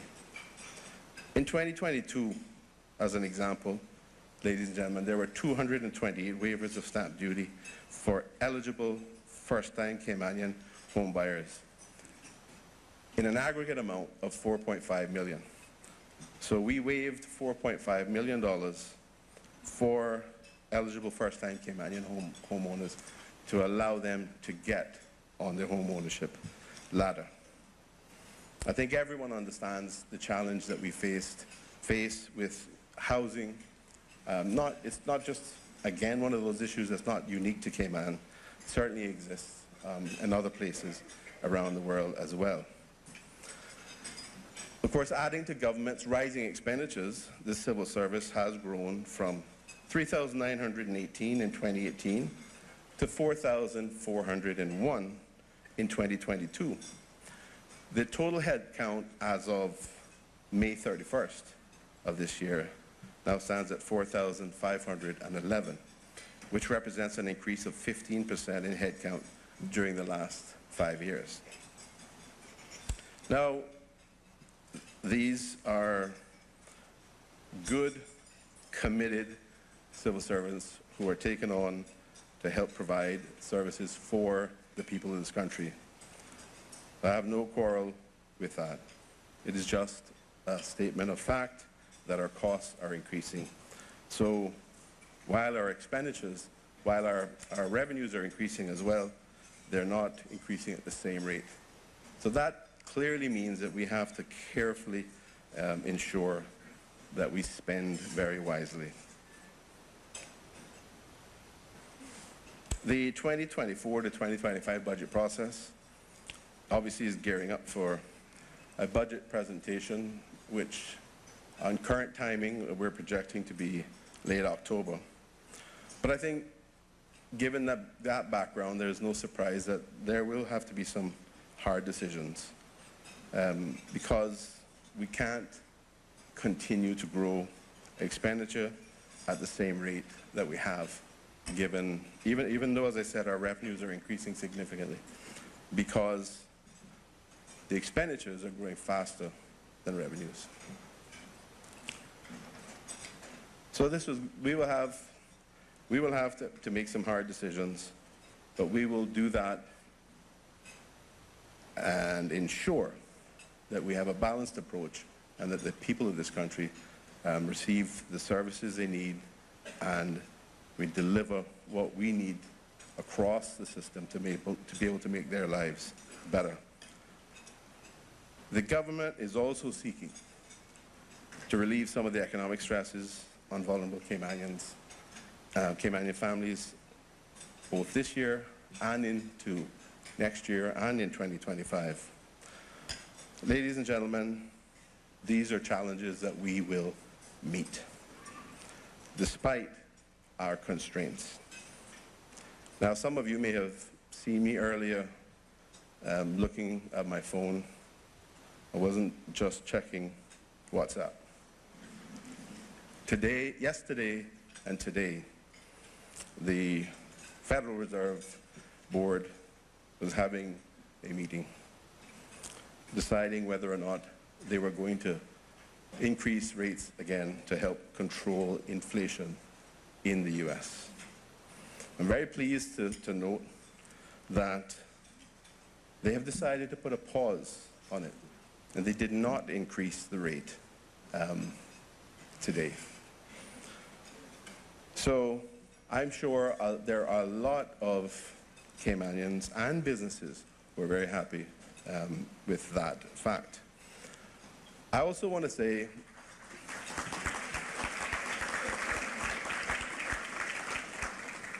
I was going to ask you to delay your applause until the next statement, but it's okay. That's okay. You can just do it again. I want to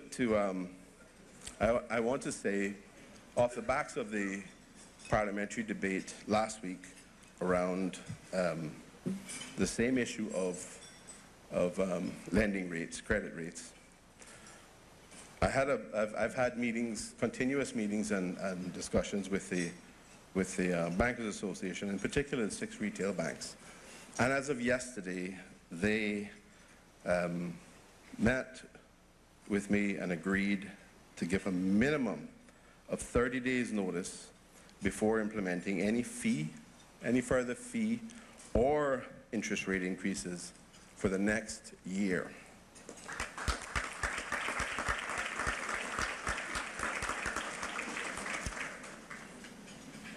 Of course, there is 2 sides to it. While they give you 30 days notice of the rate increase, they may well give you 30 days notice before they lower the rate too. But that is, you can't, it's a case of not being able to have your cake and eat it as well. I think, to be fair though, and I've said this previously, the banks are in a competitive environment themselves.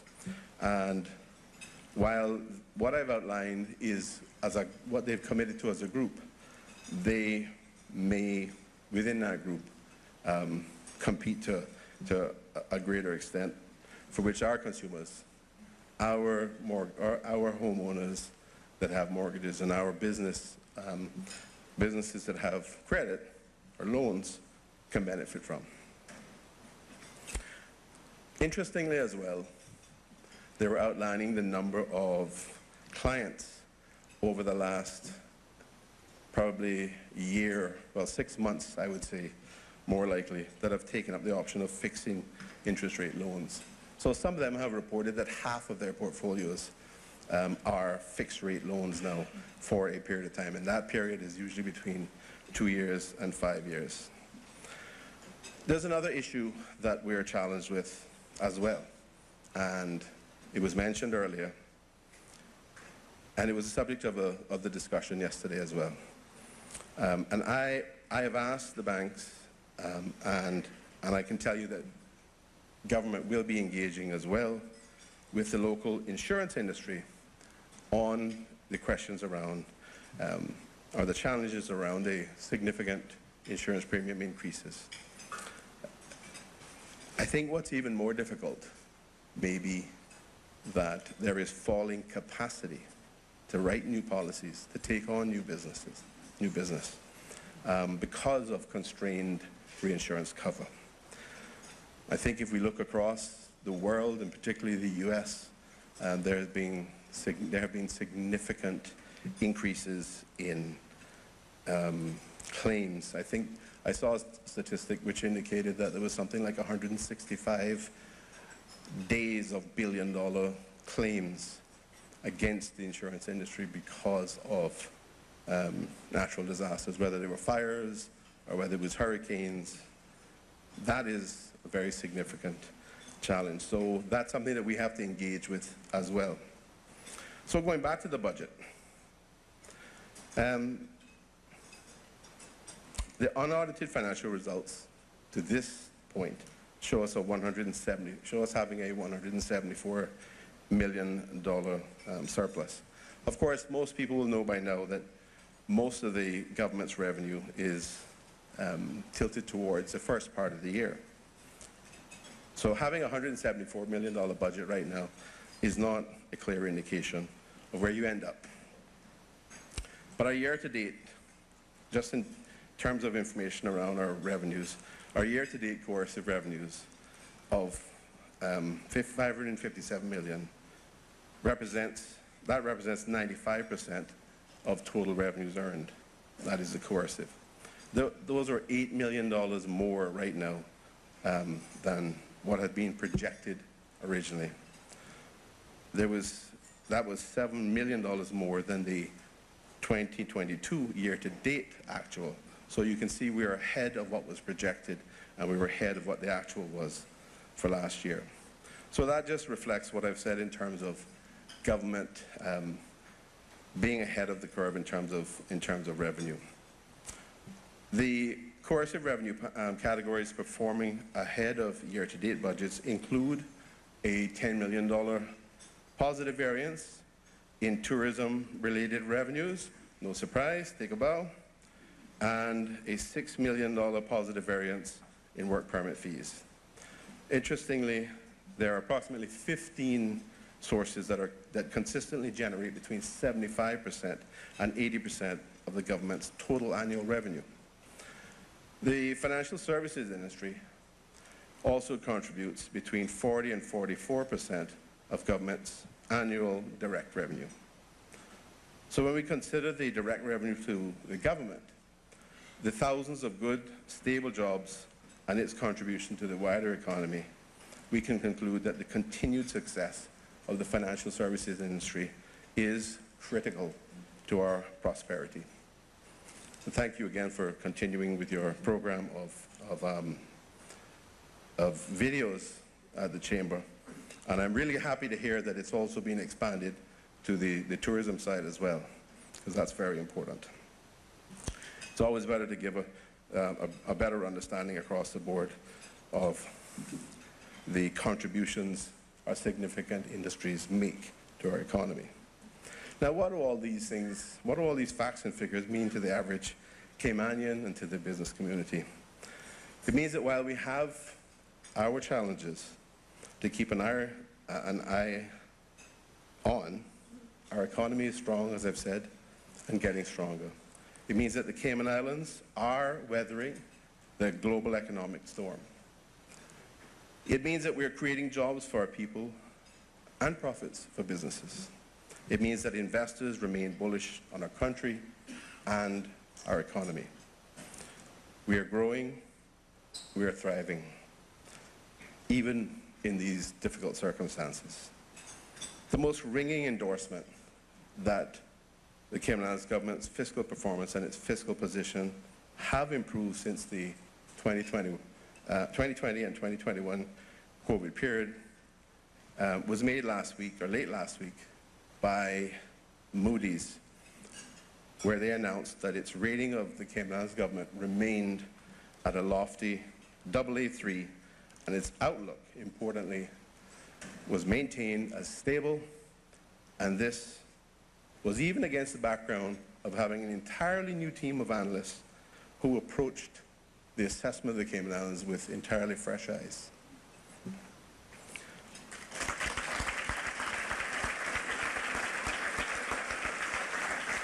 Moody's referenced our stable political environment, strong policy continuity, high government effectiveness, sound financial management, and economic growth following the COVID-19 pandemic as supporting that AA3 rating.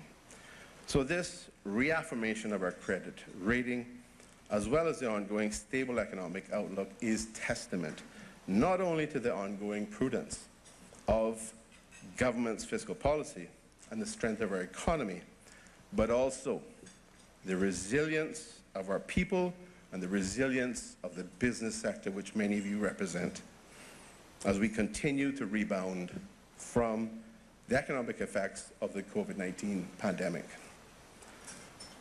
With this latest evaluation from Moody's reflecting confidence in our country's economic, fiscal, and institutional strength, it also underscores our responsibility to ensure that these accomplishments are maintained for the benefit of this and future generations. We must be committed to keeping our debt burden low and affordable, diversifying and growing our economy, protecting our financial services sector, continuing to invest in and support our tourism sector, mitigating the potential risks posed by climate change and other weather-related disasters as well.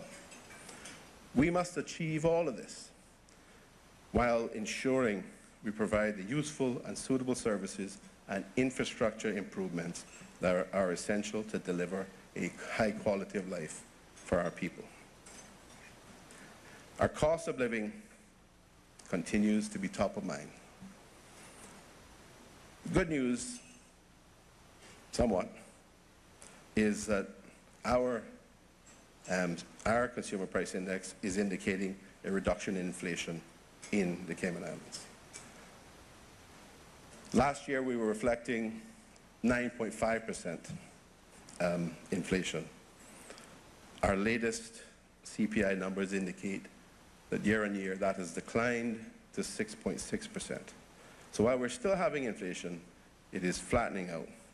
It is reducing in terms of its growth. So this is really good news, and this reflects similarly a downward trend in the U.S. Consumer Price Index. Obviously important, as the U.S. is one of our largest trading partners. I think their rate indicated as of yesterday was somewhere around just below 5%. So I think that's a reflection of why the Fed has decided to pause their previously consecutive rate increases. I think there was about 10 in the last 14 months. So I'm really pleased that we are continuing the engagement with the local banks. I'm pleased with their commitment to give the 30-day notice. And I think this will enable us to continue now to have engagement, to work on a number of the issues that are challenging not just our homeowners, but those who operate our successful businesses in this country as well. So in terms of jobs and employment in Cayman, all around the world, let me say, all around the world, their jobs are seen as a sign of economic growth. Having a strong job market means that our people do have opportunities to thrive and earn a living. I am certainly pleased to note again that our unemployment rate is at the lowest that it has been recorded in decades. Overall unemployment being at 2.1% at the end of 2022. I think very shortly we will have the results of the most recent labor force survey, and I'm hoping that that will reflect a similar trend. I have no reason to think that it won't, but I think this continues to be positive for the country. Now, as a government, we're seeking to balance economic growth with opportunities for Caymanians by supporting policies that require you as the business community to assist us and making jobs available to Caymanians first, giving them those opportunities. But of course, if there are no Caymanians, despite your best efforts, and we understand that given that we have in excess of 50% of the workforce being non-Caymanian at this point, it may be possible that there are dislocations and you won't be able to find a Caymanian to fill the role that you need critically for your business to operate and succeed. We need to be able to ensure that you can have that position filled by a qualified applicant after following the proper process. Now, I continue to receive complaints and calls of frustration in relation to the processing of work permits and residency applications. But I want to say this.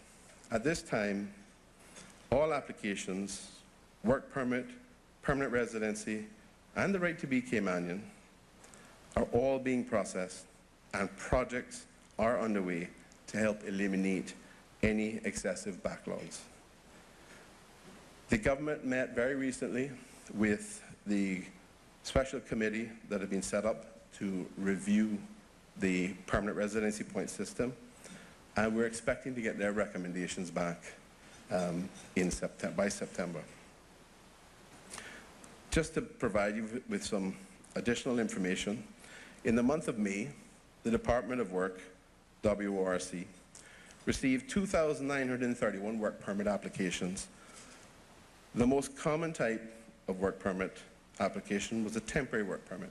There was 1,952 of those, followed by a normal full work permit grant. There was 1,003 for me. Now, there was also a significant number of work permit renewals, 702.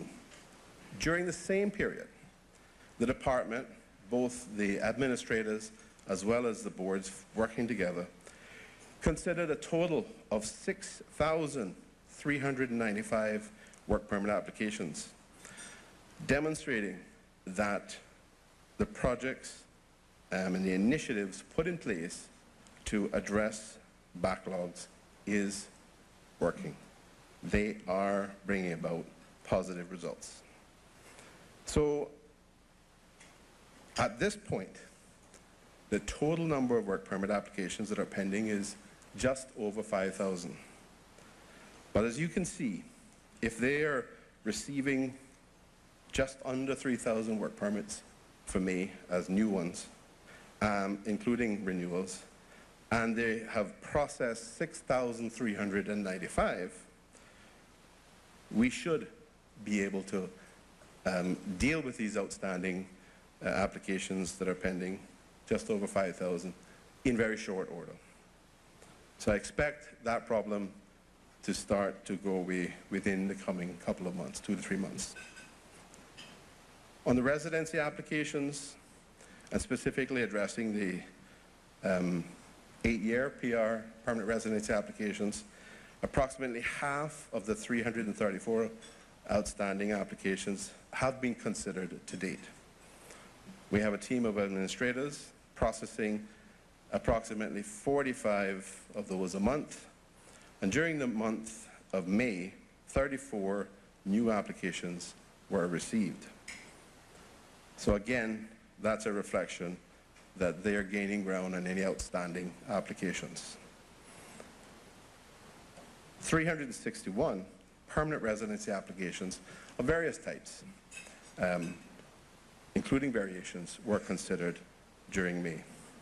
Again, at this time, all applications, work permit, be they work permit, permanent residency, or the right to be Caymanian, are all being processed, and we are able to demonstrate that we're making significant progress in addressing those in the backlog. Now, there are some people who think we are not doing this fast enough.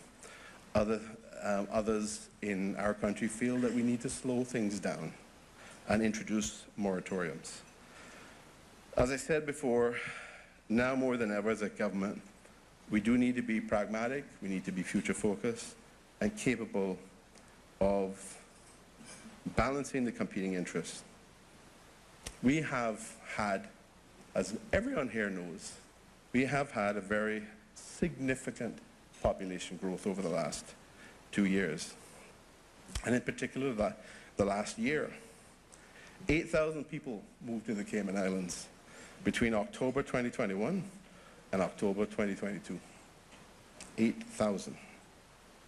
That is a challenge for any country and any government to manage. It's a challenge for any society to accommodate and to be able to be comfortable with, to put it frankly. Now, those figures compare to 16,000 in population growth over the past 10 years. So this is straining systems. We certainly have not been prepared to handle a surge of that type.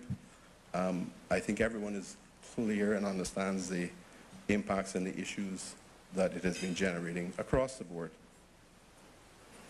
So, with the country in a strong and stable position, over the next 2 years, we intend to address these issues and also deliver even greater, tangible, and measurable results that matter to the people of this country. You will also have known that we delivered the strategic policy statement on April 26th of this year. The government's approach in relation to the strategic policy statement which was delivered is a little different than how it has been dealt with in the past. Under the Public Management and Finance Act, what is contemplated is that the initial stage before getting into dealing with establishing the budget and bringing the budget to Parliament is the policy stage. It's the policy development stage. So we took a very genuine and specific effort, implemented that to ensure that we were reflecting a heavy policy approach on this occasion, to set out to the people of the country what we're trying to achieve and why we are doing that, and then putting the costing on the back end, which, as I said, reflects what is contemplated in the Public Management and Finance Act. So we wanted to send clear signals about what our priorities were and why. As I said, that was presented in Parliament on the 26th, and we clearly have set out that this is designed to responsibly improve the quality of life of our people, the quality of life for this generation, as well as future generations. The strategic policy statement focused on 5 pillars. The first one was improving the quality of life for Caymanians. The second was enhancing competitiveness while meeting international standards. The third was future-proofing to increase resiliency.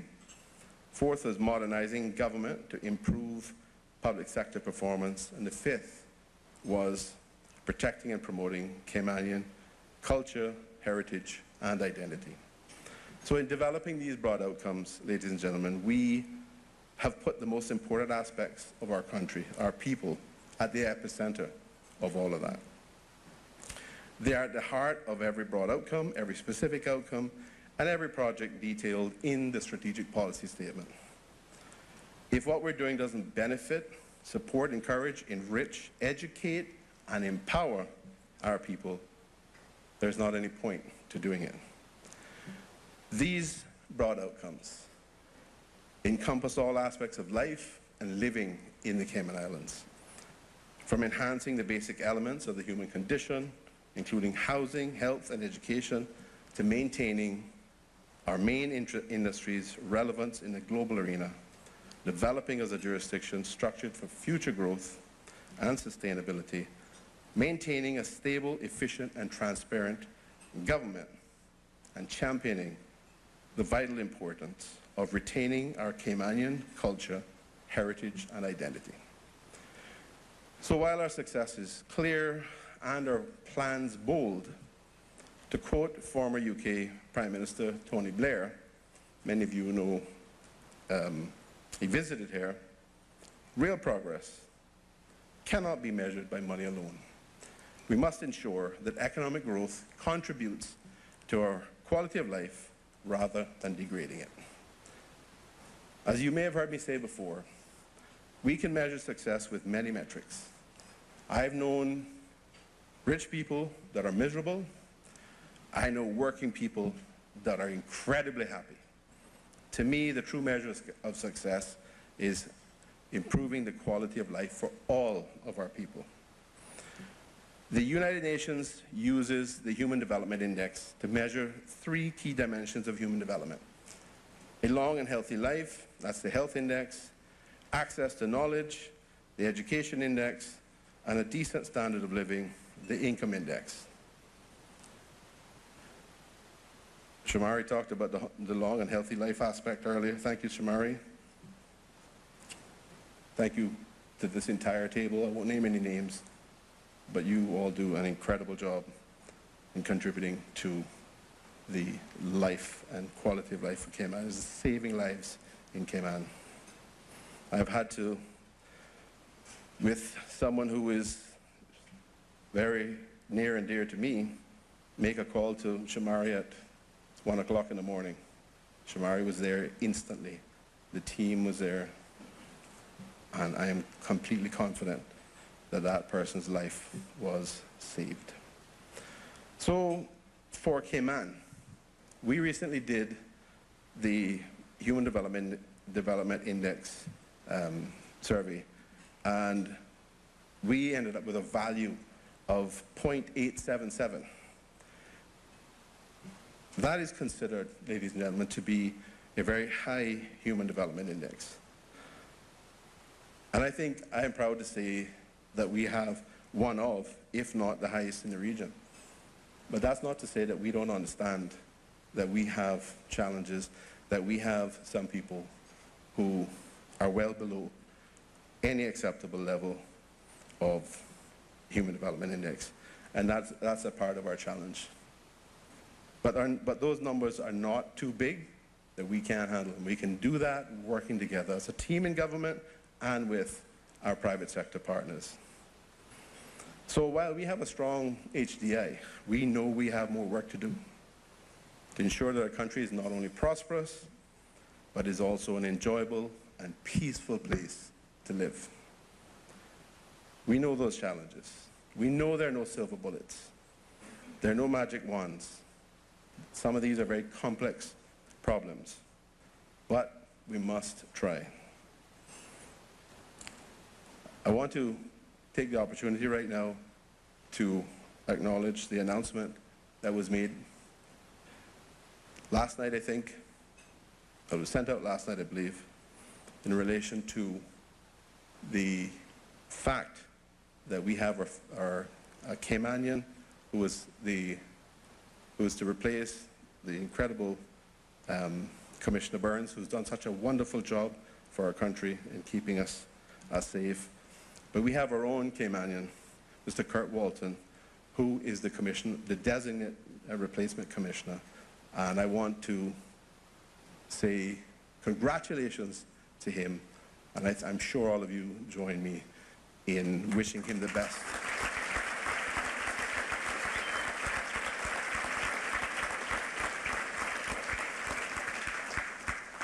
And of course, that extends to thanking again Commissioner Byrne for the incredible work he has done.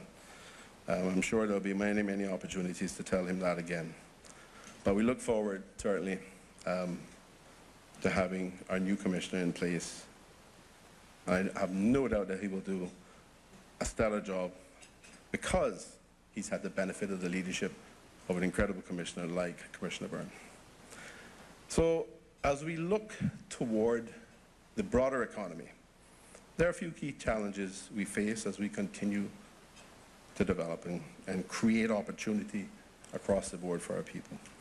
The sustainability and livability of our three islands for this and future generations encompass a number of those challenges. We have a few wicked problems. Some of the most urgent are obviously cost of living and traffic. Our government is committed to tackling these problems head on, and while there are no panaceas for these complex problems, we must do what we can to provide cost of living relief in the short term and to take steps to contain and ideally reduce costs in the medium to long term. Now, anybody who has ever spoken on this issue understands that it is a challenge that we have because over 90%, probably 95% of what we consume is imported. So we end up importing inflation. But we will take whatever steps we can, no matter how small, because they all add up. They all together can help. And of course, there are times when there are those who are cynical about the business community and if we reduce duties in areas, whether they get the benefit passed on. So clearly, we rely on the relationship with our partners in the business community. And you all live here as well. Everybody lives here. So I'm sure you're just as committed as we are to trying to address these issues. So as we look back at where we've been, we can see significant accomplishments over the last 2 years. 2 years ago, we were living in a closed economy with high unemployment and depleted government finances that was barely recovering from the worst global pandemic in a century. Today, our economy is growing again, and we can boast of a budget surplus, the lowest unemployment record in decades, and a thriving business sector. Now, ladies and gentlemen, is the time to move forward with prudence by not giving in to impulses at the extremes, but by innovating, evolving, and steering the good ship Cayman. In taking a more holistic approach and by communicating our desired outcomes more clearly, we hope that everyone in the Cayman Islands will better understand what this government is trying to achieve on their behalf. This includes the civil servants charged with planning, managing, and delivering the government's objectives, the customers who utilize and rely on our services, and most importantly, you as citizens, the ultimate intended beneficiaries of our policies, priorities, and projects. We are focusing on key areas that will make the most positive impact to the lives of Caymanians and ultimately build a stronger and more resilient economy. Ladies and gentlemen, we are called to be responsible with the people's money. We are called to reject imprudence. Indeed, our policies over the first half of this administration have seen an adherence to fiscal prudence, to the principles of responsible fiscal management and compliance with the framework for fiscal responsibility set out in the Public Management and Finance Act. However, as important as fiscal responsibility is, it's not the only reason we're here. Beyond dollars and cents lies the heartbeats and souls relying on us, their government, to craft and put in place policies and programs that will ensure future prosperity and national well-being.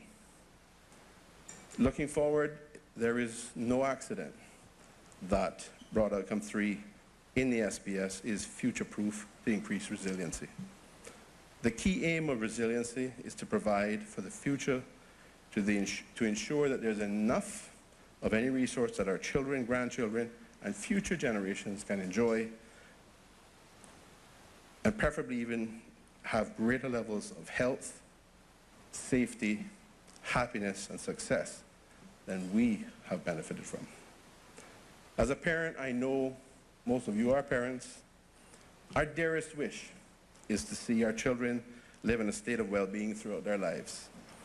As leaders, this hope, this goal, this dearly held responsibility of ensuring the future well-being of our people must be enshrined in all that we do. And so while we are proud of what we have achieved so far, it is my role as the leader of the country to ensure that optimism and pride is something every Caymanian has the opportunity to feel in all aspects of their lives now and for the future. We have achieved a lot together over the past few years, and I want us to continue to move forward together in creating the best possible future for these islands and our people. Yes, times are changing. We are operating in what is described as a VUCA world, as VUCA, volatile, uncertain, complex, and ambiguous. We know that we have many challenges facing us. The climate and nature emergencies pose real and present threats to all of us here, including commercial threats such as the escalating costs of property insurance, which I mentioned earlier. In many cases, we are already living what we believe would be our tomorrows today. The world is changing with advances in automation and artificial intelligence as well. We have never been more connected to each other, but we've also never been more connected to the ripple effects of the geopolitical environment and the planetary environment. To future-proof our society is to anticipate risks, to assess opportunities, and take steps to ensure the health and prosperity of the Cayman Islands in all areas. So we believe this is a core responsibility of any government, to not only address the needs of those today, but to utilize the best available research, data, and decision-making to prepare to meet the needs of those that will arise in the future. There's also a human element to the concept of future-proofing, which involves preparing, equipping, and empowering the Caymanian people to thrive through strengthened, improved, and transformed education, health, employment, sports, youth, culture, and nutrition programs. Being ready for the future includes focusing on sustainable development, which is a priority of this administration, along with better physical infrastructure, such as data cables, and enhanced mobility, including improved road networks, effective public transportation, and walkable communities. It also requires educated minds, healthy bodies, skilled workers, and a strong sense of national identity, including the belief in our own capability and readiness. As the Cayman Islands' economy continues to grow, and the world faces transformational shifts in supply chains, technological breakthroughs, and disruption to established markets, we must consider the impacts, the potential impacts these will have on our future, and recognize the need to embrace new opportunities. Future-proofing requires that we acknowledge our vulnerability as a small island, an import-dependent island as well, to external shocks, such as natural disasters, supply chain shortages, global conflicts, and health or economic crises. The Cayman Islands we want. That is something to think about and focus on. We must build on the positive advancements that we have made, but we must also give our citizens the chance to develop a collective vision of the future they want to create. We must take steps to improve the data we collect and use to understand the whole picture of the issues for Caymanians.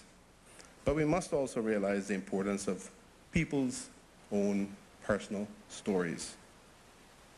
They represent data with soul. And so I want my government to be the one who gives the citizens of the Cayman Islands the chance to tell us what they want to see in the Cayman Islands of tomorrow. Tell us what their hopes and dreams are for themselves and their children, so both in the short term and the long term. We need to hear from individuals and communities across our three islands, understand their fears and concerns, not simply at a constituency level, but nationally as well. When we put all of that data together, as a government, we have to be willing to use all of the levers available to ensure their futures are made up of their dreams and not their nightmares. I want us to go beyond short-term politics and become part of a small but growing number of visionary nations who are actually planning for their country's future rather than leaving it to chance. That is why I want to facilitate a national dialogue with our people, not led by the government, not led by me, not led by other ministers, but supported by the government, facilitated by the government, so that it gives an opportunity for all to create a collective long-term vision as a first step. This vision needs to consider the drivers of change and will develop the work we have started with the strategic policy statement to refocus the efforts of the government and our work with partners on delivering strong, long-term positive outcomes. I hope that this will be the beginning of a new kind of contract with citizens and stakeholders, because it will require all of us, through our collective actions, to deliver a hopeful future.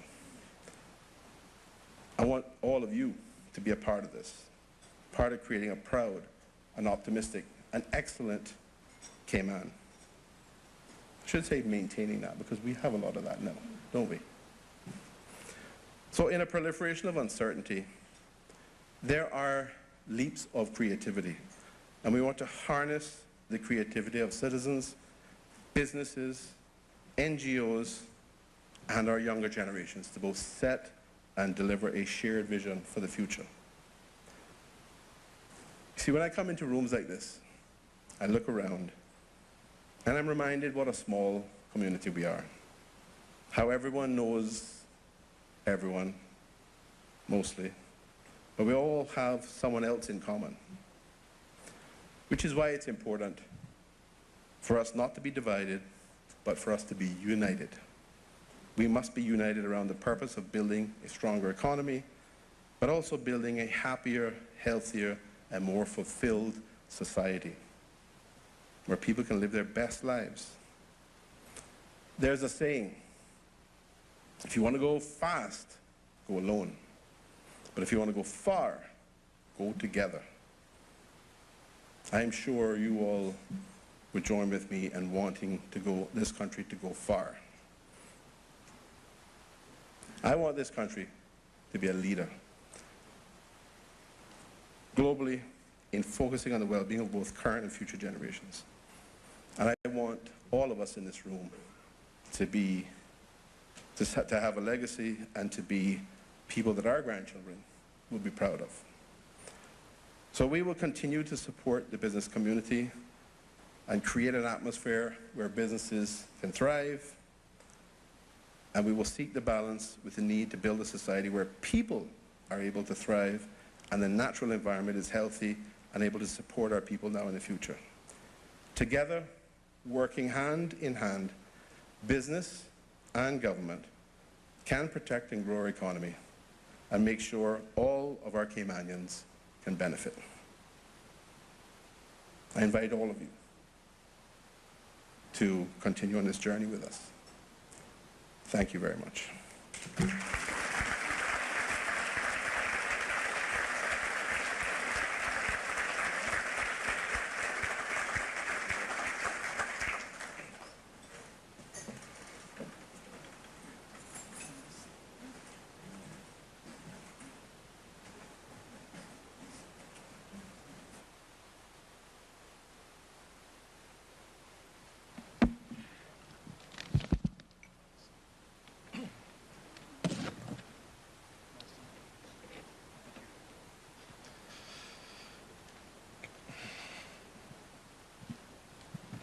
I think they call these a fireside chat, right? Yeah, I think so. Feels more like a hot seat. But We should do this in the BRAC sometime, though. I like it over there. yeah, absolutely.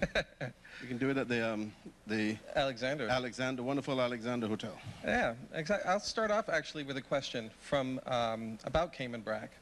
As I opened the business there, reopened the hotel in Cayman Brac a couple of years ago, I spent quite a lot of time there, and I'm speaking to the young people over there, and they're dying for something to do and some more economic activity in Cayman Brac. What are the plans that you think that Cayman Brac can have to be able to develop it and move forward with more economic stimulus? Well, I want to say first of all that we have in our Deputy Premier, Honourable Minister Juliana O'Connor Connolly, a huge champion for Cayman Brac. And I'm certainly not going to also leave out the member for Cayman Brac West and Little Cayman, the Honourable Moses Kirkconnell, because he equally is a huge champion. So if you know anything about either of those individuals, you know that whatever government they may be a part of, they're going to be pushing to get significant inputs into the BRAC, opportunities for the BRAC. I think we have one of the challenges that was identified was the difficulty around having and trying to encourage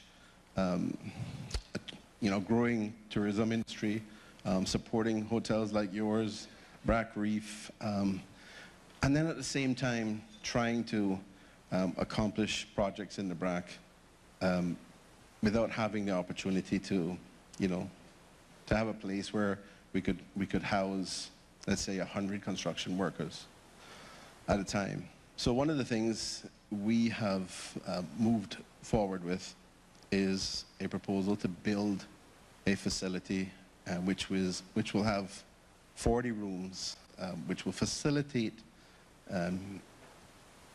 over the short term, medium term, a place for construction workers to stay, to be able to accomplish some of the projects that are desired in both the BRAC and Little Cayman, I guess. Are you specifically speaking of the Zeus project that's No, not proposed? well. That is a project that is, I think, has been proposed. I don't know where it is with the planning application or any other application, but that is a project that is proposed. But there are also other projects. So, for example, there is a proposal from the Honourable Minister for Education that the government is looking to fit within our capital budget to rebuild a high school, the main high school in the BRAC. And that will require a significant numbers of people to be able to live and work in the BRAC for these periods of time. And the other option would be to fly them back and forth, which creates logistical problems. And I'm sure you wouldn't necessarily want 40 construction workers occupying your tourism-based hotel all the time. So that in itself, building this facility will in itself, although it'll take a bit of time initially, it will in itself be a contribution to the economy in the BRAC, and quite a significant one as well. But it will also then facilitate the ability to, to get better value, to do requests or proposals and achieve better pricing or better value for people, construction companies, for example, in Cayman, to be able to bring teams over to the sister islands, to locate them there while they're doing some of the projects. There are a number of other projects there and initiatives that are ongoing and have been ongoing in the BRAC, but those are some of the major ones that are being contemplated right now and that are moving forward right now. Thank you. It's coming from a list here from the council. One of the things that we would like to hear more of is traffic. Can you provide us with an update on the progress of completing the existing road construction projects in Georgetown and the Eastern Districts, and if government is considering any additional strategies to improve traffic conditions during the peak travel times? In terms of the roads around Georgetown, I think last week we had a discussion in Finance Committee, and there was questions and responses. I believe the Airport Connector Road is planned to be accomplished before the end of this year. I stand to be corrected. But of course, we also have the expansion of the Linford Pearson. That is ongoing. We also have the expansion of the east-west up to the Hearst Road intersection. There is also work being done on a crossroad that goes from Seafarers in the area of what used to be the Fish Shack, if you recall that. I think that road originally was called Wahoo Close. That is supposed to go all the way through and connect up with the intersection of Eastern Avenue and I think Godfrey Nixon area. So all of those roads are being worked on. And as far as I can recall, the Airport Connector Road is slated to be moving forward quite rapidly, because that is going to be an important connector, the bypass into Industrial Park as well. It needs that access, Industrial Park access. Yes. It's the backup that comes in there. Yeah. Of course, we've also been having the discussions around the east-west extension and the desire to get the east-west extension up to the Lookout Gardens area of Boddentown as quickly as possible. There have been a number of meetings around that. A lot of progress has been made in terms of discussing ways to work together between the National Roads Authority and its consultants and the Environmental Advisory Board to be able to accomplish that. One of the time frame that was projected originally and published by the NRA was to achieve the extension of that to the Lookout Gardens area by December 2025. We think we are very confident based on the information that we have coming from, reported to us from the various conversations that have been going on with the relevant agencies, that can be accomplished by the middle of 2025. Right. So I think what's also contemplated in that context is that the road will have a drivable surface up to the Wilty and Northwood area by, I think, about the middle of 2024, so about the middle of next year, or I think that's what the timing was for that. Right. So that will be a significant, as you know, that area there has a lot of high density residential inputs in terms of traffic.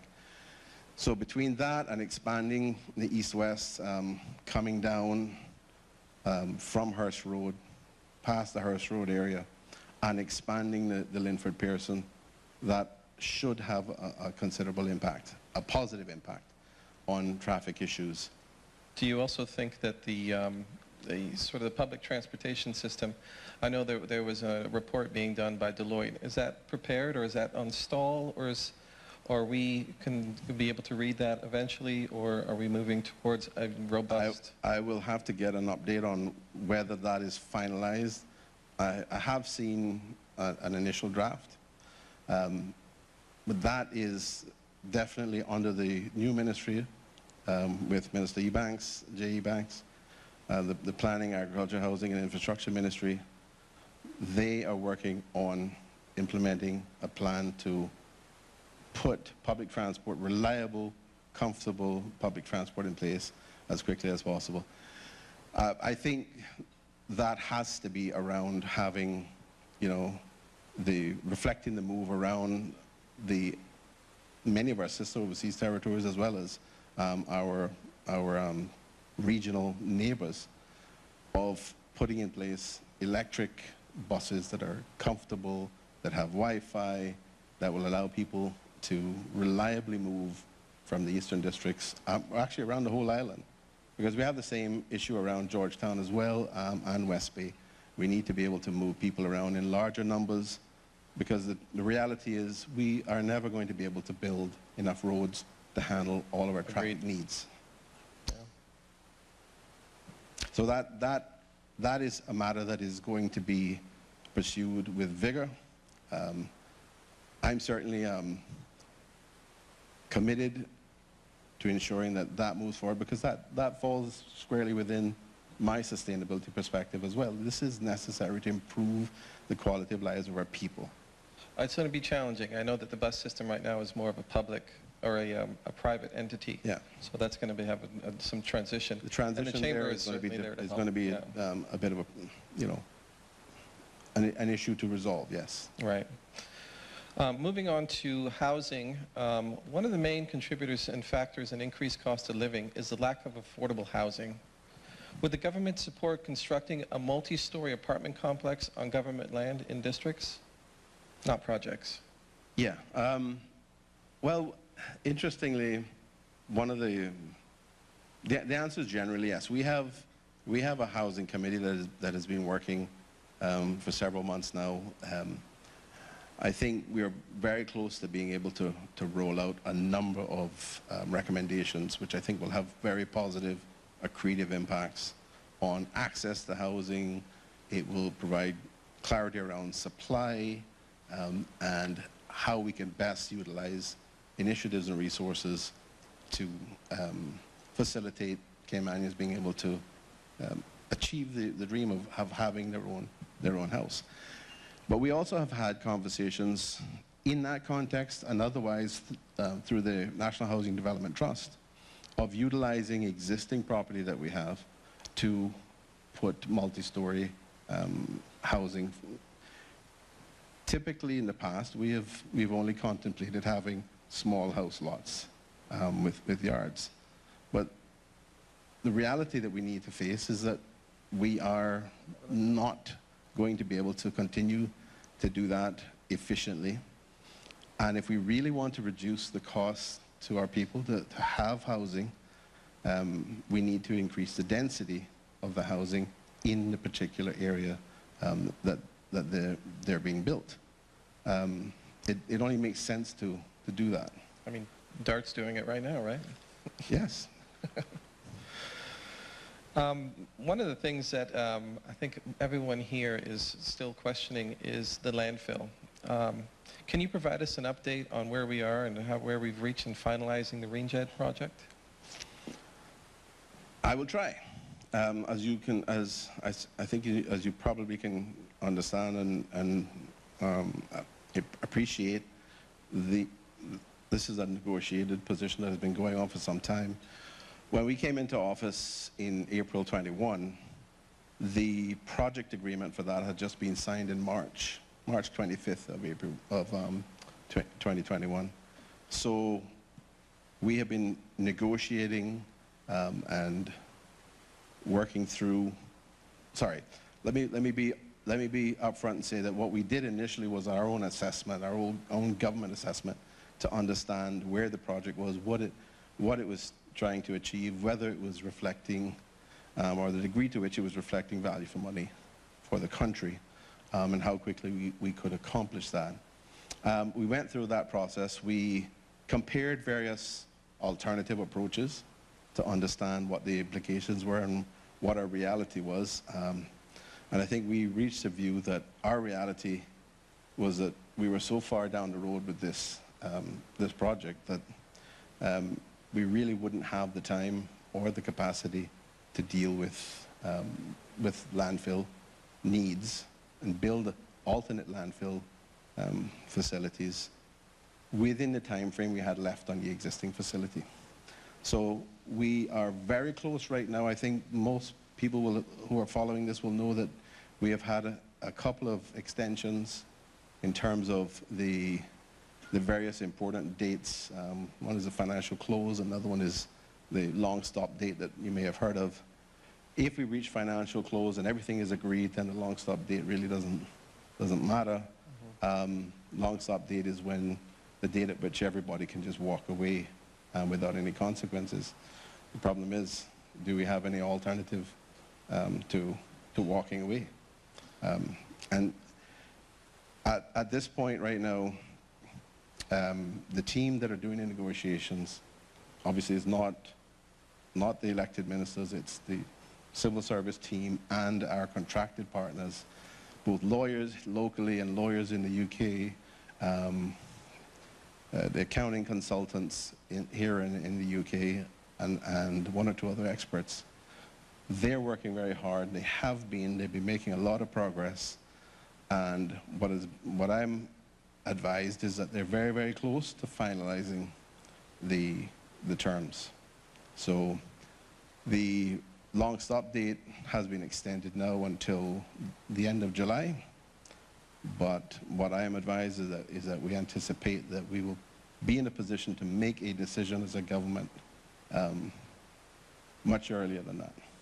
So we could have this resolved and have an agreed set of documentation which sees this project move forward to deliver a sustainable facility which will handle our refuse or garbage needs, both for Grand Cayman but also for the sister islands, for Cayman Brac and for Little Cayman. And importantly, that will see those facilities there close, be remediated, and there will be the shipping of refuse into Grand Cayman to be dealt with at the facility. Well, thank you for that. Financial services is going to be my next topic for you. Financial services remains a key driver on ongoing growth and opportunities for Caymanian employment in recent years. However, the increase in business costs are impacting the sector. Are there any plans to conduct a competitive analysis to determine whether or not whether our prices remain attractive? I think, to be honest, whenever we look at the various issues which impact costs, we usually do a cost-benefit analysis at that time. But certainly, there is nothing wrong with, and I think the minister plans to take, once we have gotten to the point of addressing the issues with for example, the enhanced review grey list for FATF and the EU blacklist, which are connected. Once that occurs, I think there is a plan to have an overall review of where things stand, what we can do to improve, where we can find efficiencies, because we have been under pressure for a very long time with a load of initiatives around compliance. That challenge impacts not just the industry, but also our regulator, SEMA. It certainly does. We keep getting complaints at the chamber. You know, companies are deciding to move jobs offshore because cost of living and the regulation. Small businesses such as small law firms and small accounting firms, the regulatory system and the constant all the laws and things like that to stay current are just outweighing the actual work that they need to actually be doing for their clients. So, and that's the challenge for us, right? Yeah. We operate in a global environment. We're asked to meet global standards. Unfortunately, what tends to happen is there's a lot of ambiguity around what is a global standard. You know, I agree. Yeah. There are various sectors, geopolitical sectors that come up with their own approach, and we find ourselves in a position of trying to serve multiple masses at the same time, while we're trying to protect our reputation and promote the continued strength of our industry. And it has been a challenge. I can tell you from my days as a minister in 2013 to 2017, it was a significant challenge then. It has been a challenge since then. And I'm certainly very confident in the work that Minister Andre Ebanks has been doing. And as I said, he's gone with a very large bag for a bit of an extended trip, but he will be attending the FATF plenary next week. I believe Honorable Attorney General is present here today as well. He will be joining him, joining Minister Ebanks for that. And I think, you know, it's probably fair to say we have a significant level of confidence, but obviously we can't be, or optimism, we can't be overconfident with these things. But we have every reason to believe that we have worked so hard and contributed so much to addressing the identified issues that we should be in a good position now to be recognized for that work that we have done, to demonstrate both the implementation of all the technical requirements that are critical to ensuring that we have a strong system that doesn't lend itself at all to abuse by bad actors, but also we're able to demonstrate effectiveness of those systems as well. So I think we're very close, and we have, I think, every reason to be optimistic that before the end of this year, we should be off of the FATF enhanced review list as well as the EU list. That's excellent news. My next question will be on sustainability. Before I ask this question, are there any questions from the audience that you might want to take a chance, Will? Is there? I did receive a question from the back about the cost of living and the government's appetite for continued programs to support people and in terms of electricity costs and other things. What, in reality, you know, the decision that you had with that you made with the banks for a 30-day grace period, that's good. But the question was, what is the trigger point for the government to determine to renew that commitment to provide assistance to the community if needed? Yeah. Well, as I said during my remarks, we're always trying to balance these competing interests, competing demands on the resources we have available to us. And clearly we have a lot of infrastructure projects that we're trying to do which address significant needs. And we're also cognizant very clearly of the potential impacts, the ongoing impacts on our citizens, all of our residents really, of the cost of living. As I said earlier, we have the CPI trending down, but that doesn't mean that inflation is going away. It just means that prices are going up slower than they have been in the past. So we know that is still a challenge. And yes, I got my electricity bill for last month too, and I know what that reflects. But I also know, looking at the consumption, that I did consume more, right?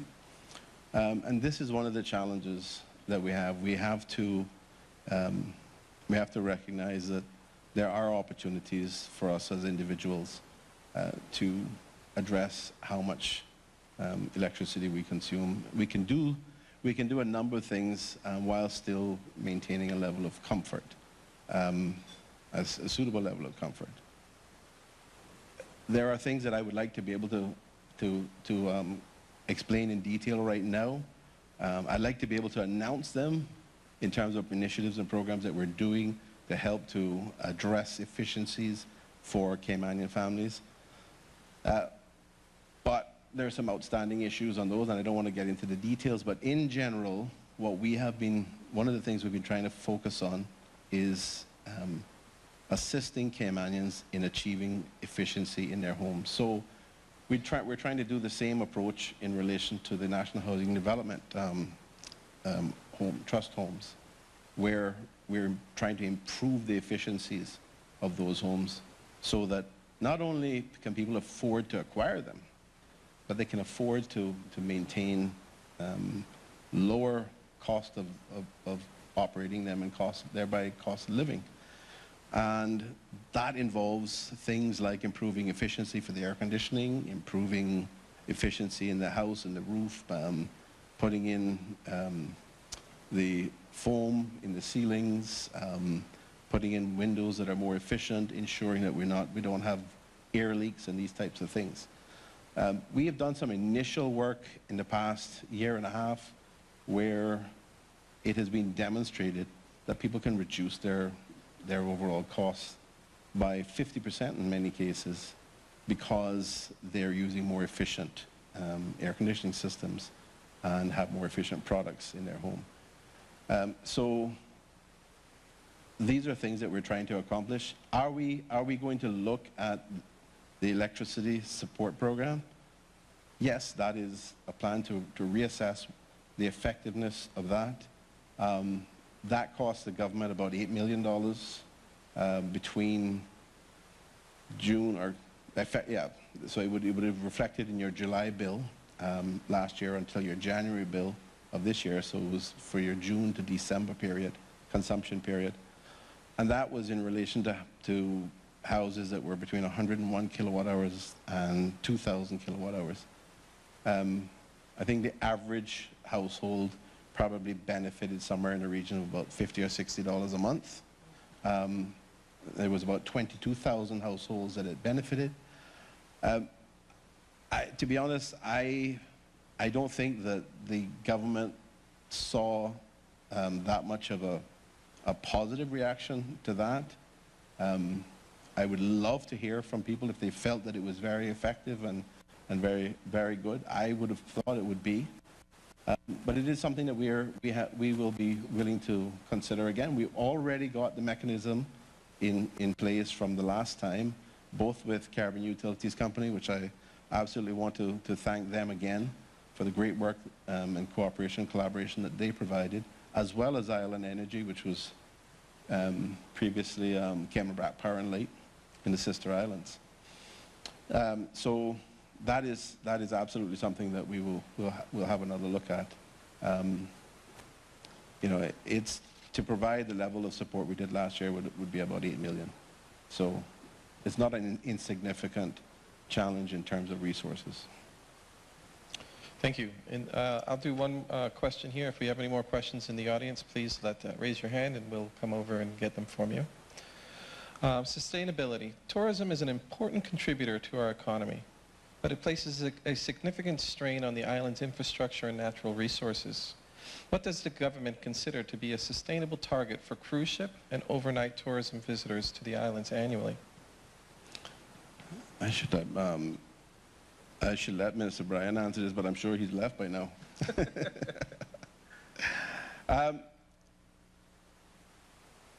Let me say that what we have been focused on is recognizing that there was going to be a challenge in getting tourism moving again. We recognize that there would also be initially a greater challenge in relation to cruise. You will recognize that the reopening of reestablishment of cruise followed by about 3 or 4 months the reopening of our borders to tourists. Stayover tourists coming in by air. And what we have been focused on is trying to reestablish stayover tourism. We've also recognized that there would be a lower level of cruise visitors as a result of various things, including from the cruise line's perspective, not having cruise berthing to serve the larger ships. Totally agree, yeah. And I think, there are obviously perspectives on both sides of that issue. The country, I think the people of the country indicated very strongly that what they wanted was to not have cruise piers, but as I said, there are views on either side. Have we gone through a process of determining the optimal level for stayover tourism as well as cruise? I don't believe we have done that at this point. I do believe it is something that we need to be doing. We need to have a review of this. We need to assess what exactly we want to be able to achieve. It's all connected, in my perspective, it's all connected with what we want Cayman to be. Agreed. And it's going to be a question of, do people want to have tourism or cruise tourism packing up Georgetown, or do they want it relocated somewhere else, or are they happy with the levels we have now? I think they're all interconnected for sure. The berthing facility obviously didn't go through, but there is some question about the port itself and whether or not that needs to be upgraded for bringing in larger ships, allowing cheaper goods to be brought into the island.